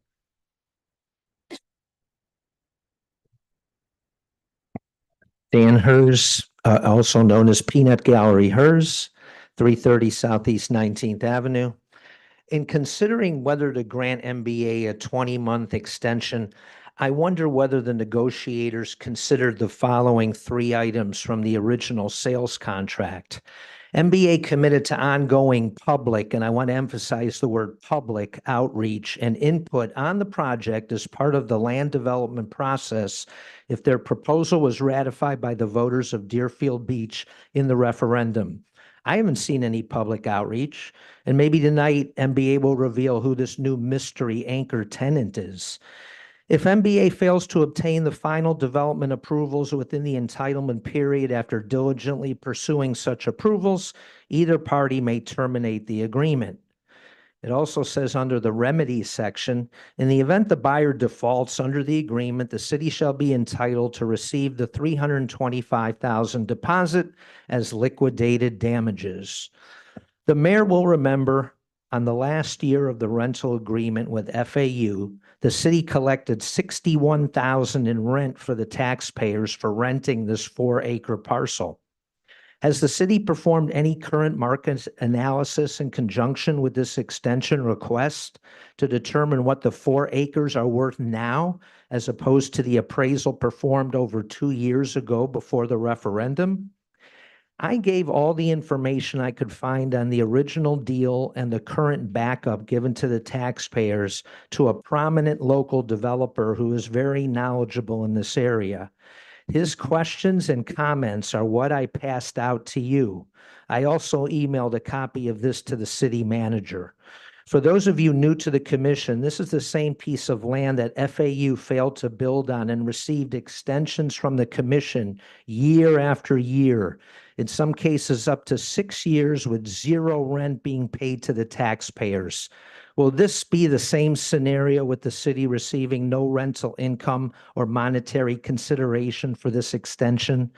My developer friend has laid out some very important questions that need answering in order for this to not turn into another Michael O'Leary Cove Hotel debacle. So I urge you to table this until the May 20th commission meeting, which will allow time for MBA to answer many of these critical questions that should have been a part of the negotiations. Thank you. Thank you, Mr. Hurst. Anyone else in the chamber would like to speak? Seeing no one else, going to close the public hearing. Mr. Caprini is the applicant. You are free to take the microphone and respond to anything that you'd like to. I'd be glad to answer any question anybody has. I always have, always will. So if you share with me those questions, I will get you answers in writing via email. Now, the price we paid, the appraisal price we paid, and we, on our own accord, offered 7.5 million, which is more than double, right? The value of the property. So I don't think the property has increased in value, especially not in these economic times, but I'm sure any expert can come up and validate what I'm talking about. On the previous comments, those were excellent comments. All the three medical anchor tenants that we still have, are still wanting to go there. The medical field wants to go there. That's not the problem. The problem is the rent would have to be 30% higher to cover the additional costs that it costs to build the building. So what do we have going for us? We have a new anchor tenant that's once the due diligence and the contracts are solid, we'll be able to divulge. But also, we always, like any good developer would, have a backup plan to a backup plan to a backup plan. So right now we have interest rates trending downwards, which is good. We have construction prices stabilizing, which is encouraging. So yes, is there a need for the medical world to be there? Yes. The problem is not that. The problem is the additional cost that it costs now. Now, what's not going in the right direction is the tariffs. Now, we don't know how the tariffs will affect construction costs further. Our construction company, Ansel Phelps, $7.5 billion a year company we provided you audited confidential financial statements, super solid. They are negotiating right now alternate sourcing for materials that are more local. So we are looking at every possible option, hence we need the extra time. So delaying the decision of not voting on this today would be a detriment to both the city and us. We have to continue to spend money and time and energy to get this going. This would just create a gap. Whether hopefully you grant this extension today, I'll be glad to answer any question even after. As for the community outreach, we've been talking to all your staff. Once we get the plot, there's a sequence that needs to be followed so that we can get the comments from, how this building should be and is it approvable, if that's a word. Then we're going to go and do the outreach. We've introduced Sharon Merchant, who's our current outreach company that's on staff, paid by us, that has done them before. We have done pizza in the park and all kinds of other avenue. And unfortunately, I haven't seen this fine gentleman before, but be glad to meet with him after if he wants to talk about the project or any questions he has. So please do not delay this further. It doesn't help us. And it also, I'm sure a lot of our potential tenants are listening. So that would not be a good thing. All right. Thank you. Thank you. There are no lights lit. Motion to approve. Second. Motion to approve by Vice Mayor Preston, seconded by Commissioner Hudak. Let's do roll call, Madam Clerk, please. Commissioner Hudak, Yes. Commissioner Plout, Yes. Commissioner Shinetsky, Yes. Vice Mayor Preston, Yes. Mayor Drosky. Yes. On to number 10, Mr. City Attorney. Item number 10 is an ordinance of the City Commission of the City of Deerfield Beach, Florida, approving and authorizing execution of an amendment to the lease agreement between the City of Deerfield Beach and Deerfield Beach Cafe LLC for the lease of the city's Pier Restaurant for a 20-year term with 2 5-year renewal options, providing for severability, conflicts, and an effective date. This is first reading. Like the previous item, Mr. City Attorney, if you could please tee up and explain the differences between the original lease and the changes that we're being asked to approve tonight, please? Sure. At the August 22nd, 2023 City Commission meeting, the City Commission approved the lease with the proposed tenant, Deerfield Beach Cafe LLC, now known as 202 DFB LLC, for the restaurant space located adjacent to the pier.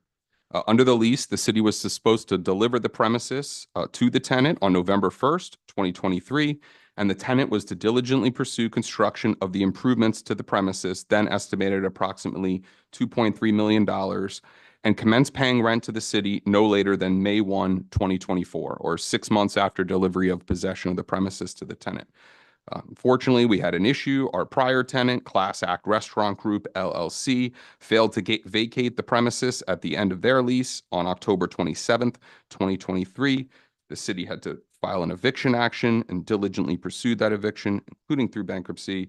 And that eviction was effectuated on November 27th, 2024. Thereafter, the city manager and myself, along with the tenant and the tenant's attorneys, have been working to negotiate an amendment to the agreement, at the very minimum, to update the possession date and the lease commencement date that was provided in there, and see if there were terms upon which the parties may proceed forward with the contemplated lease arrangement outside of the litigation. The tenant claims that they did, or they allege that they have experienced damages in excess of $600,000. They do have a claim against the prior tenant. The city is pursuing a claim against the prior tenant as well. They did file a lawsuit against the city. They've haven't pursued it yet while we've been negotiating. To the extent that you deny this, my office is prepared to defend that litigation.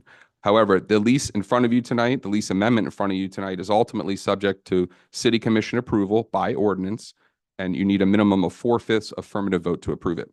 So the terms of the lease amendment before you, in terms of the rental amounts, the base rent, percentage rent amounts, and amounts in the rent schedule from the original lease are not being modified. The first year base rent amount following the lease commencement date remains at $210,000, and the lease, if the amendment is approved, will provide for a full 20 years of rent payments to the city pursuant to its terms.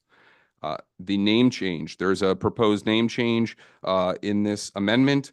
Deerfield Beach Cafe LLC has effectuated a name change through the Florida Division of Corporations to 202 DFB LLC. Additionally, they're proposing to change the trade name of the restaurant to the Break House from the Palm House pursuant to the original lease.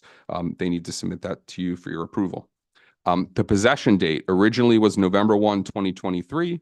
Under the original lease, under this proposed amendment, it would be June 1, 2025, or approximately a week and a half after the second reading of this ordinance, if it's approved on the 20th of May.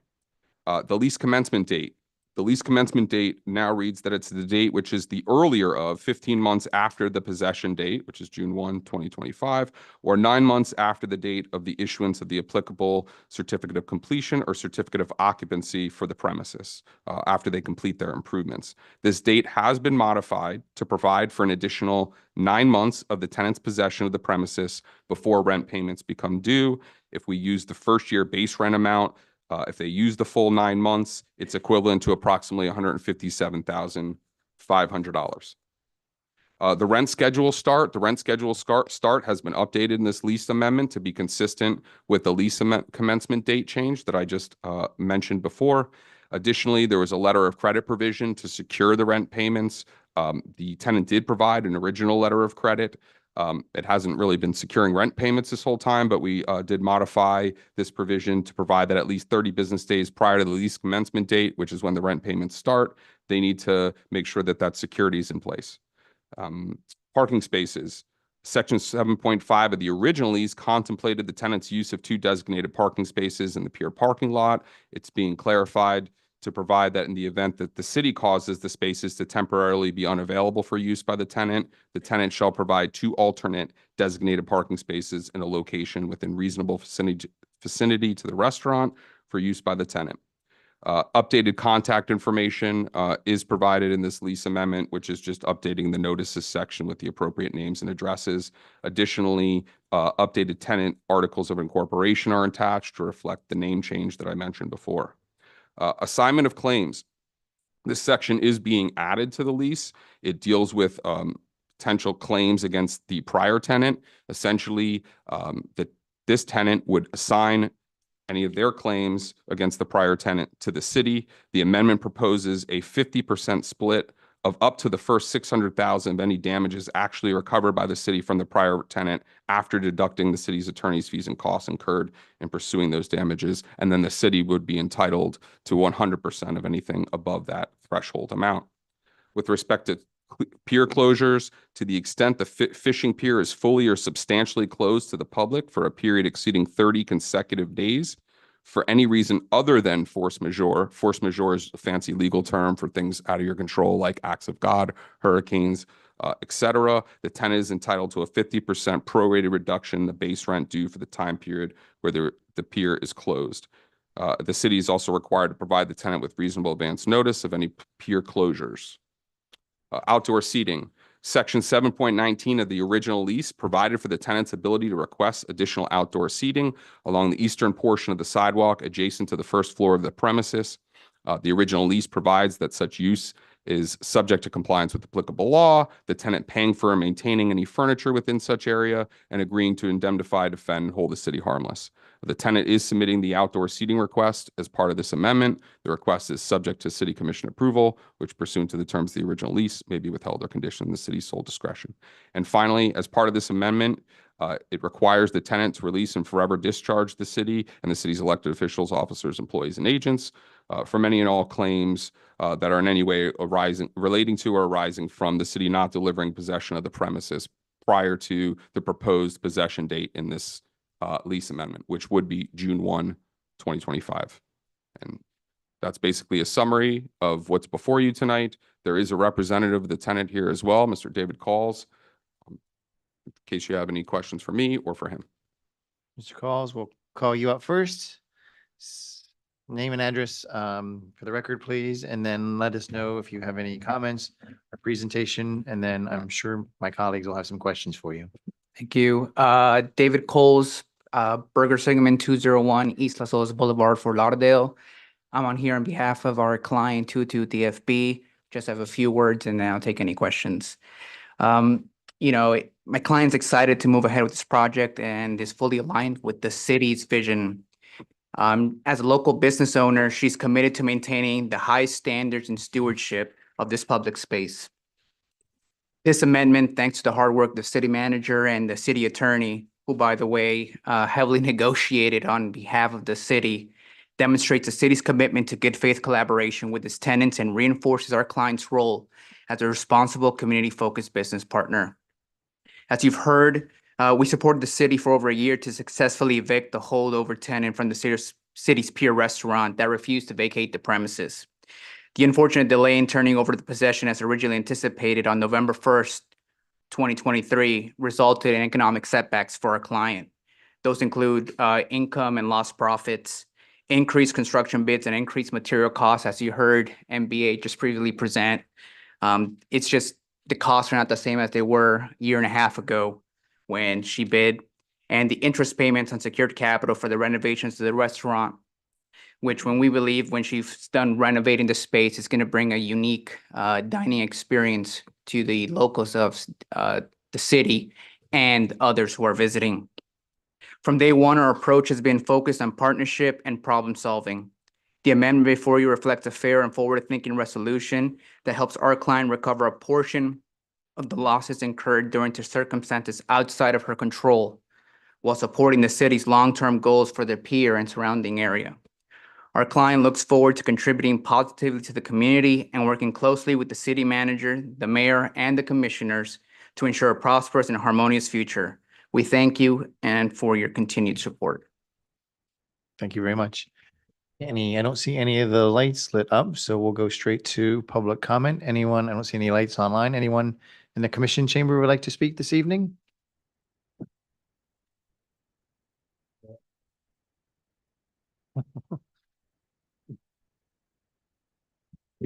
Dan Hurst, 330 Southeast 19th Avenue. The handout is a letter from Danielle Rossi's high-priced attorney to Anthony Soroka. I have no idea whether you have seen this letter in your commission packet, but it was not in the backup for the taxpayers. Let's review this letter as it is the basis for the city giving Danielle Rossi a $157,000 discount on her Pier Restaurant first-year rent. The letter demands $361,382 in lost income. Since the lease agreement is still for 20 years, there is zero lost income. $50,000 in reputational loss and diminished brand recognition. This claim is interesting in that since the original lease agreement was voted on, Danielle Rossi changed the restaurant's corporate entity name from Deerfield Beach Cafe LLC to 202 DFB LLC, and has now changed the name of the restaurant from the Palm House to the Break House. $51,374 in interest payments. I'm not sure why Ms. Rossi would incur financing expenses while trying to renegotiate the terms of her 20-year lease with the city. $126,500 in attorney fees. Must be a sky-high hourly rate. Danielle Rossi's attorney said Rossi's involvement in the eviction and class acts bankruptcy was at the city's request. She chose to go along with that request of her own choosing. In Anthony Soroka's December 13 correspondence to Rossi's attorney, he states the following: at all times, the city acted promptly and in good faith to fulfill its obligations under the lease. The prior tenant's actions were beyond the city's control. The city also contests that the city is responsible for your client's attorney's fee. In the memo from Mr. Soroka in your backup, he states, in the event the lease amendment is denied, my office is prepared to defend the city against the claims raised by the tenant against the city if the tenant chooses to pursue such claims. Based on Mr. Soroka's words, I am at a loss to understand why he negotiated any reduction in Ms. Rossi's rent. When it came to Tula Amana's lawsuit, Mr. Soroka and Eric Hockman never considered a settlement. But here, with a very strong case, he is willing to give in to Danielle Rossi's attorney's extortion letter and give up $157,000 of the taxpayers' money. This is especially egregious given the fact that Danielle Rossi was given a 20-year sweetheart lease by the last commission. This is yet another example of the lack of negotiating skills mentioned previously. Let me also remind you that Florida Doge will be reviewing this lease. Thank you. Thank you, Mr. Hurst. Appreciate that. Anyone else in the commission chambers that would like to speak? Madam Clerk, last call for anyone online? Okay, we're going to close the public hearing on item number 10. Commissioner Hudak, it's your district. I'll let you go first, please. I appreciate it. It's a shame that a member of the Peanut Gallery would defend a squatter, but that's his decision and that's who he aligns himself with. Any attorney is going to send a exorbitant amount of fees in a letter in order to negotiate a contract. That's 101 negotiating, but I guess the Peanut Gallery doesn't understand that either. It's a shame that the city was put into this position. It's a shame that the current proposed tenant was put into this position by somebody who refused to vacate the premises after their contract was over. We had a great relationship with them for the 10 years that they were in the Pier Restaurant. Have a good day, sir. Thank you. But business is business. I am fully in support of this negotiated contract, and I will be voting accordingly on that. Thank you. I'm sorry. Thank you, Commissioner Shanetsky. If you want the quickest way to the restaurant, to make this restaurant, this is the path to take. The bottom line is this: I go to the beach frequently and I see tourists and I listen and I see residents and I listen, and they want the restaurant to be open again and flourishing so that they can use it. They want the pier to be open so that they can use it and fish on it. They want the S-curve to be flourishing and with businesses flourishing and improvements. That's what the residents and the tourists want for us. We're in competition with our sister cities, Fort Lauderdale, Pompano Beach. we're in competition with them. We have to have the best game we can to make Deerfield Beach as marketable as possible. That's why I think it's very important that we move ahead with this.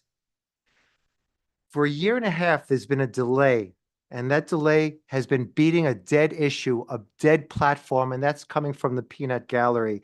I think we're tired of this already. We're tired of this beating a dead issue, a dead horse. I think we should move ahead, and I'm in support of this. Thank you, Commissioner. Anyone else that'd like to speak? Otherwise, I'll throw in my 2 cents on this one. I mean, listen, in any negotiation, no party gets exactly what they want. This was debated and negotiated extensively by the attorneys on all sides. If you remember, this was originally set for our meeting last month, but they were continuing to negotiate and continuing to go over details, and that's why it got moved to this particular month. So I do appreciate everyone, on all sides sitting down and working this out, because with respect to the new tenant and respect to the city, this is something that wasn't caused by us. This was a holdover tenant that caused the damages to both parties. If you look at it from the eyes of the tenant, she was ready to take possession back in 2023 is when this was supposed to take place, when the lease was supposed to commence. Here we are in 2025. I have the letter too, and I likewise agree with some of the comments that were made tonight, that some of the items in this letter are they'd be inappropriate for me. For example, the lost income, I'm not particularly interested in that number, as well as some of the other numbers in here. But there are some actual hard costs that I think the tenant can and does hang her hat on with respect to the $157,500 that the 9 months additional equates to. For example, it was mentioned here tonight that the increased construction costs, which we spoke about in our previous item with NBA, that affects this item as well. Whether you're building a high-rise construction building, an office building with a national tenant, or you're doing a lease, a peer restaurant, the costs are increasing through no fault of her own. In addition to that, the interest payments, I do believe, are valid. And I also believe that equipment was ordered in anticipation of taking possession, which didn't happen as well. So I think the tenant has been able to demonstrate payments or losses in an amount of $157,000. There could probably be more. A lot of this I do think is inflated. Not every attorney, Commissioner Hudak, inflates their numbers.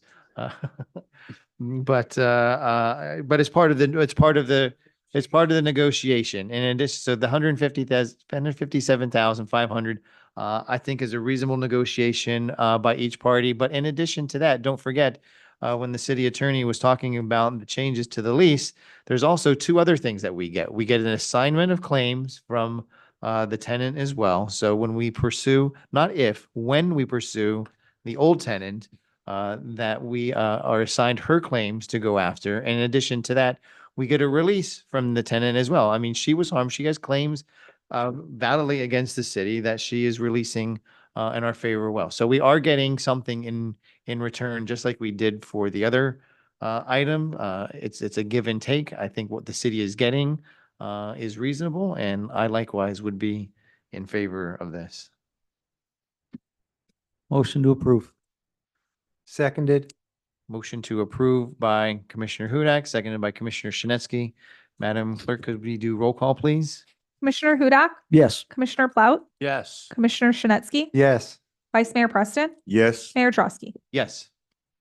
We're now at comments by administration and legal. No comments from legal tonight. I will be giving an update at the next meeting about the bill that just recently passed affecting the Live Local Act. It has not yet been signed into law. No comments from city manager. Okay, that takes us to City Commission comments. District 1, Commissioner Hudak, please. Well, thank you. I'm glad I went first this time. I get to wish everybody happy Mother's Day coming up. I'm sure everybody else wanted to do the same. So for all of those who are mothers or have mothers, happy Mother's Day. Please remember that the Brews and Blues event is going to be happening in a couple of weekends. So I hope everybody is ready for that. And also District 1 Saturday office hours are this week. So if anybody needs to meet with myself on next Saturday, please get with the city secretary so that we can go ahead and get that scheduled. And that's all I have. Thank you, Commissioner. Go to District 3, Commissioner Shinesky. I want to say that District 3 is doing well. Thank you, District 4. No, I didn't finish yet. No. I didn't finish. Please, no, please. I have a lot to say. Thank you, Your Honor. In Century Village, I went to Master Management, Century Village. They have their monthly Master Management meeting. And I brought the Director of Deerfield Beach Code Enforcement, Roy Davis, and he spoke about the amnesty program. I mean, there are 253 separate associations in Century Village. There are 8,500 units. So this directly affects them. A lot of the associations have fines. So he gave marketing about the Deerfield Beach Amnesty Program, which is running from April to September.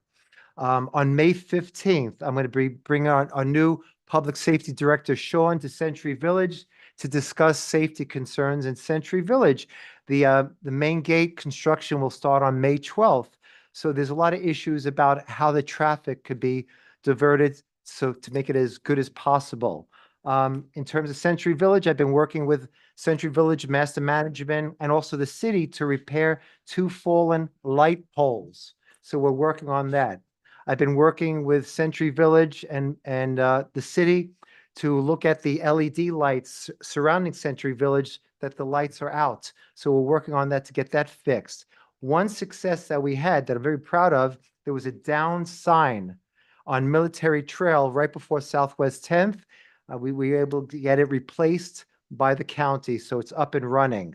In terms of Crystal Lake, we had a town hall meeting on April 28th concerning, the focus was on the new stormwater construction that will take about a year, and this protects residents against flooding. It's on Crystal Lake Drive in Northwest 45th Street, and that morphed into a question and answer period with Eric and the city manager there. The mayor was there. A lot of the directors were there, and they were able to answer a lot of questions for Crystal Lake. One question was on the speeding and the traffic. So we're setting up in June a meeting with BSO Chief Adam Hofstein to address that. Also, there's a coyote problem. Now, I was able to contact the FWC, Florida Wildlife Conservation. They have a workshop addressing coyotes, and they had this in Century Village, which was very successful. So I had them hook up with Crystal Lake. They're going to be addressing their Crystal Lake HOA to talk about that. In terms of the sidewalk, they talked about on Green Road, they want a sidewalk. I'm going to bring that up during budget time. I also took a tour of Tam O'Shanter Golf Course. It's been abandoned since 2004, and I looked at the possibilities of it. So the staff helped me with that. Thank you very much.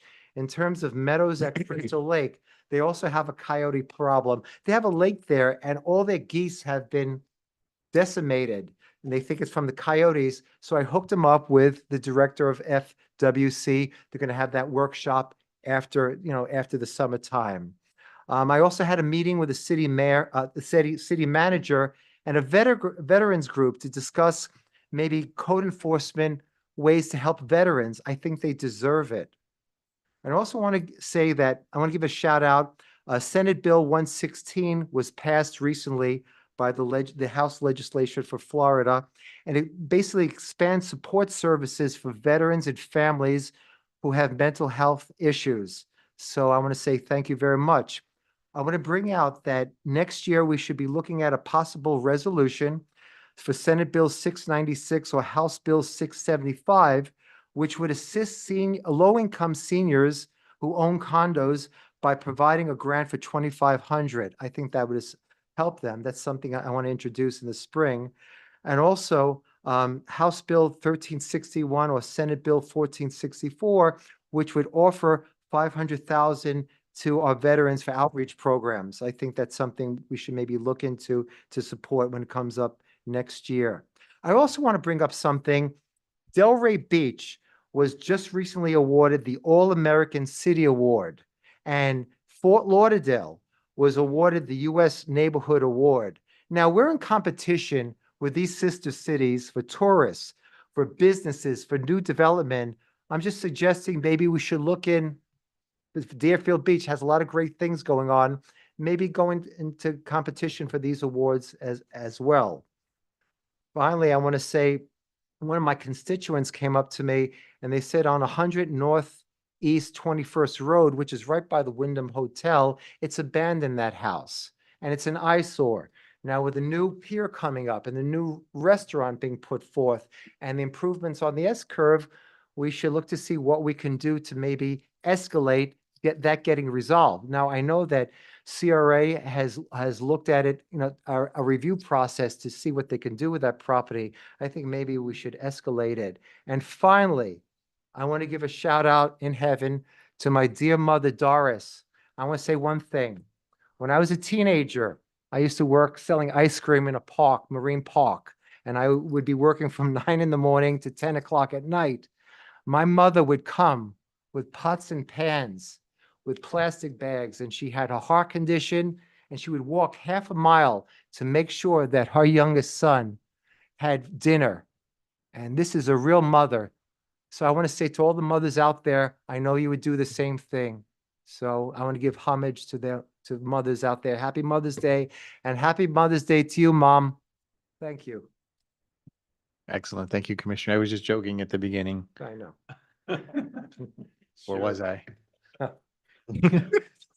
Commissioner Plow? It was. Can't top that, Dan. Thank you. Every day is another great, exciting day, and I go to bed at night thinking about what can I do tomorrow. This is the honor of my life. I love what I'm doing right now. I love to go to everything.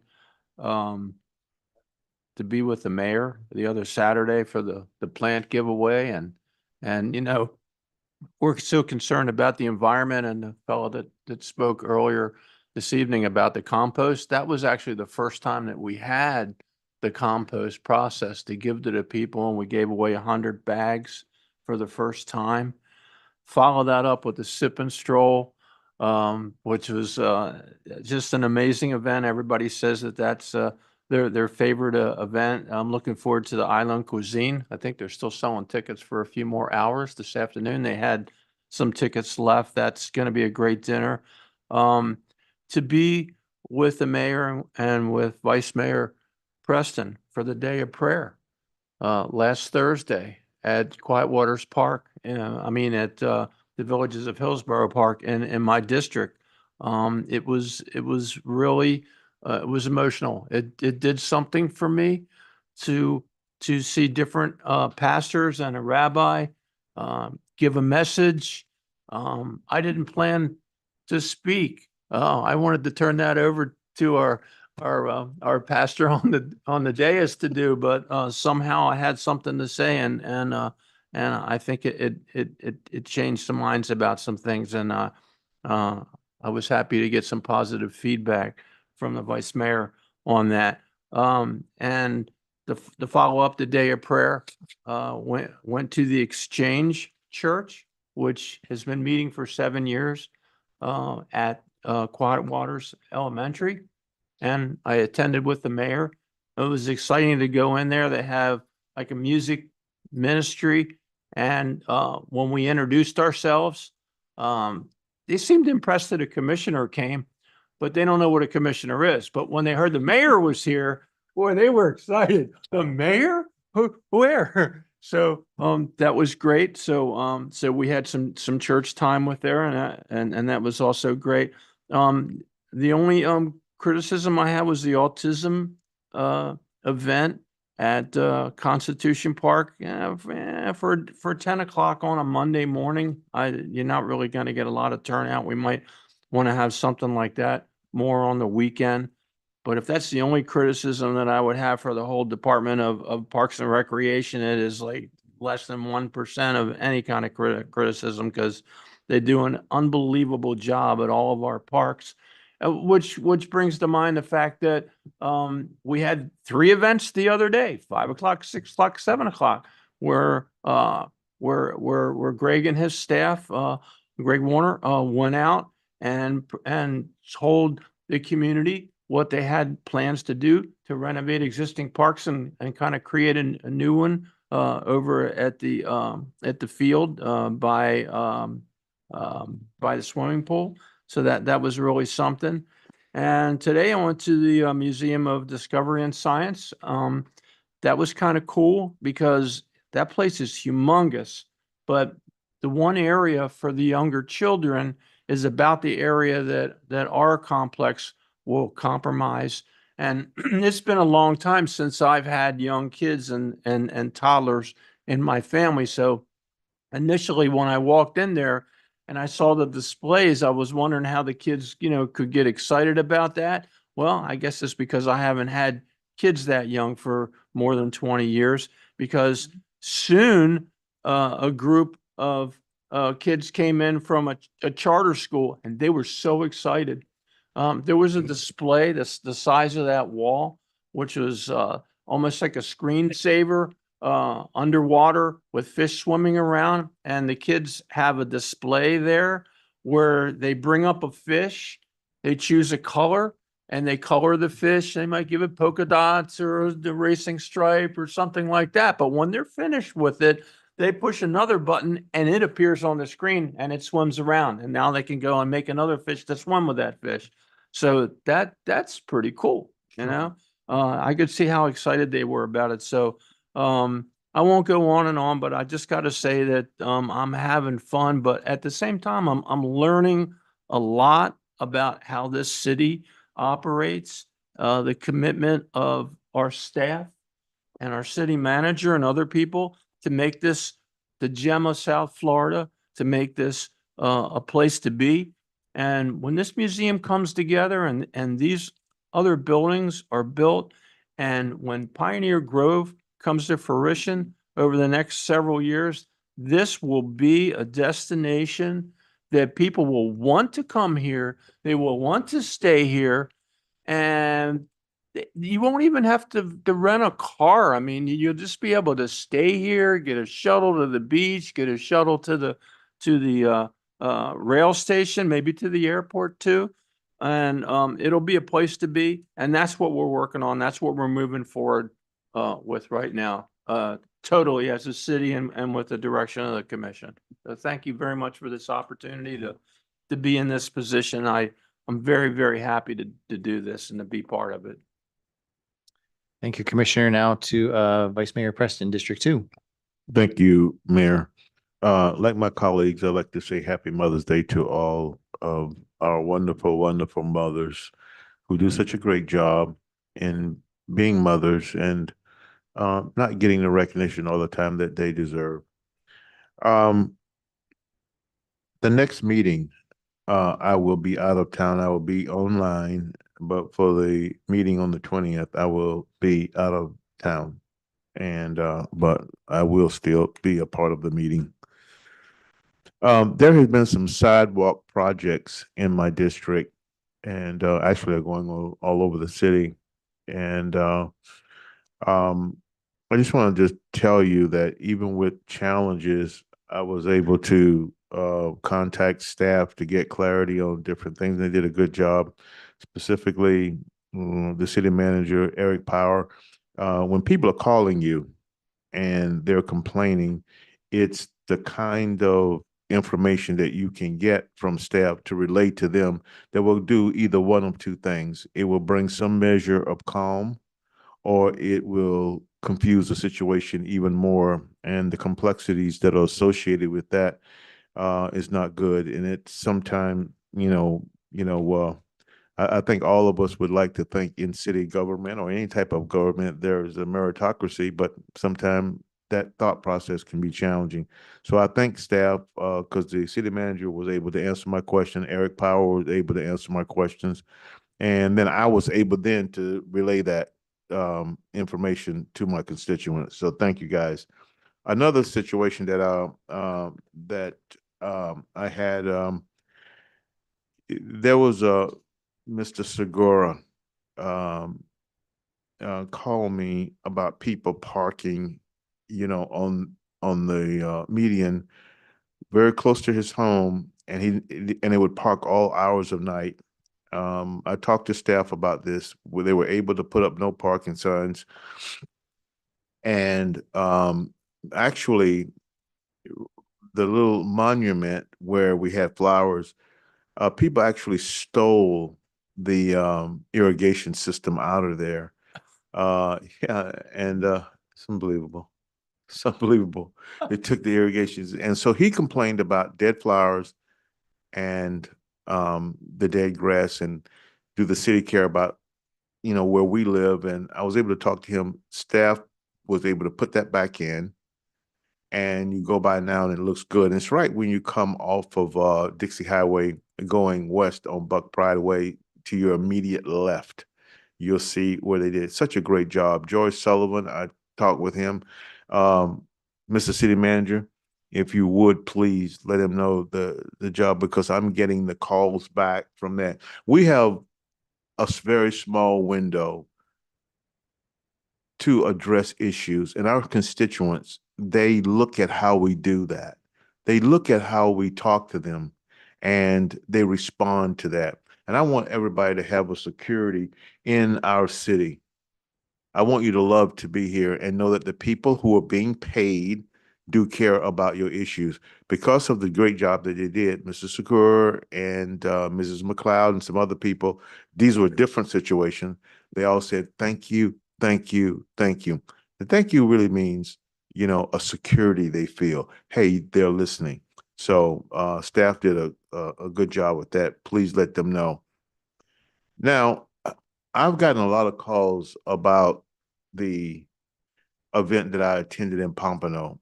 We already have that. This commission approved Community Day. Now, when I was down there with the commission in Pompano, that's what I envisioned there. We haven't done it here. But this commission approved Community Day. We need to obviously dedicate more funds to it, but this is something that's already approved. So when you ask for this to be done, it's already is there to be done. We just probably haven't done it good enough. Okay. But there was a time and a budget that was given to Community Day. We need to just readdress that. So when I got tons of calls. Why can't we have this in Deerfield? In fact, you remember at the last commission meeting, a lady came and she said, how come we can't have that in Deerfield? And then we got another response tonight. And that's plus, those are the people that showed up. I've got a ton of calls. We can address it. We already have something in place. So let's do Community Day the way we need to do it. And it will address those issues. And again, to all the mothers, happy Mother's Day. A reminder, Mayor, and the constituents, that on the May 20th commission meeting, I will be out of town, but I will be online. Thank you. Thank you, Vice Mayor. I likewise will jump on the Mother's Day bandwagon. My mother is still alive, and I totally intend to celebrate with her this Sunday. So thank you to all of you for making, and especially to Commissioner Shinesky for your heartfelt comments. It's much appreciated. Mothers do a lot to support us, even this Sunday. Uh-oh.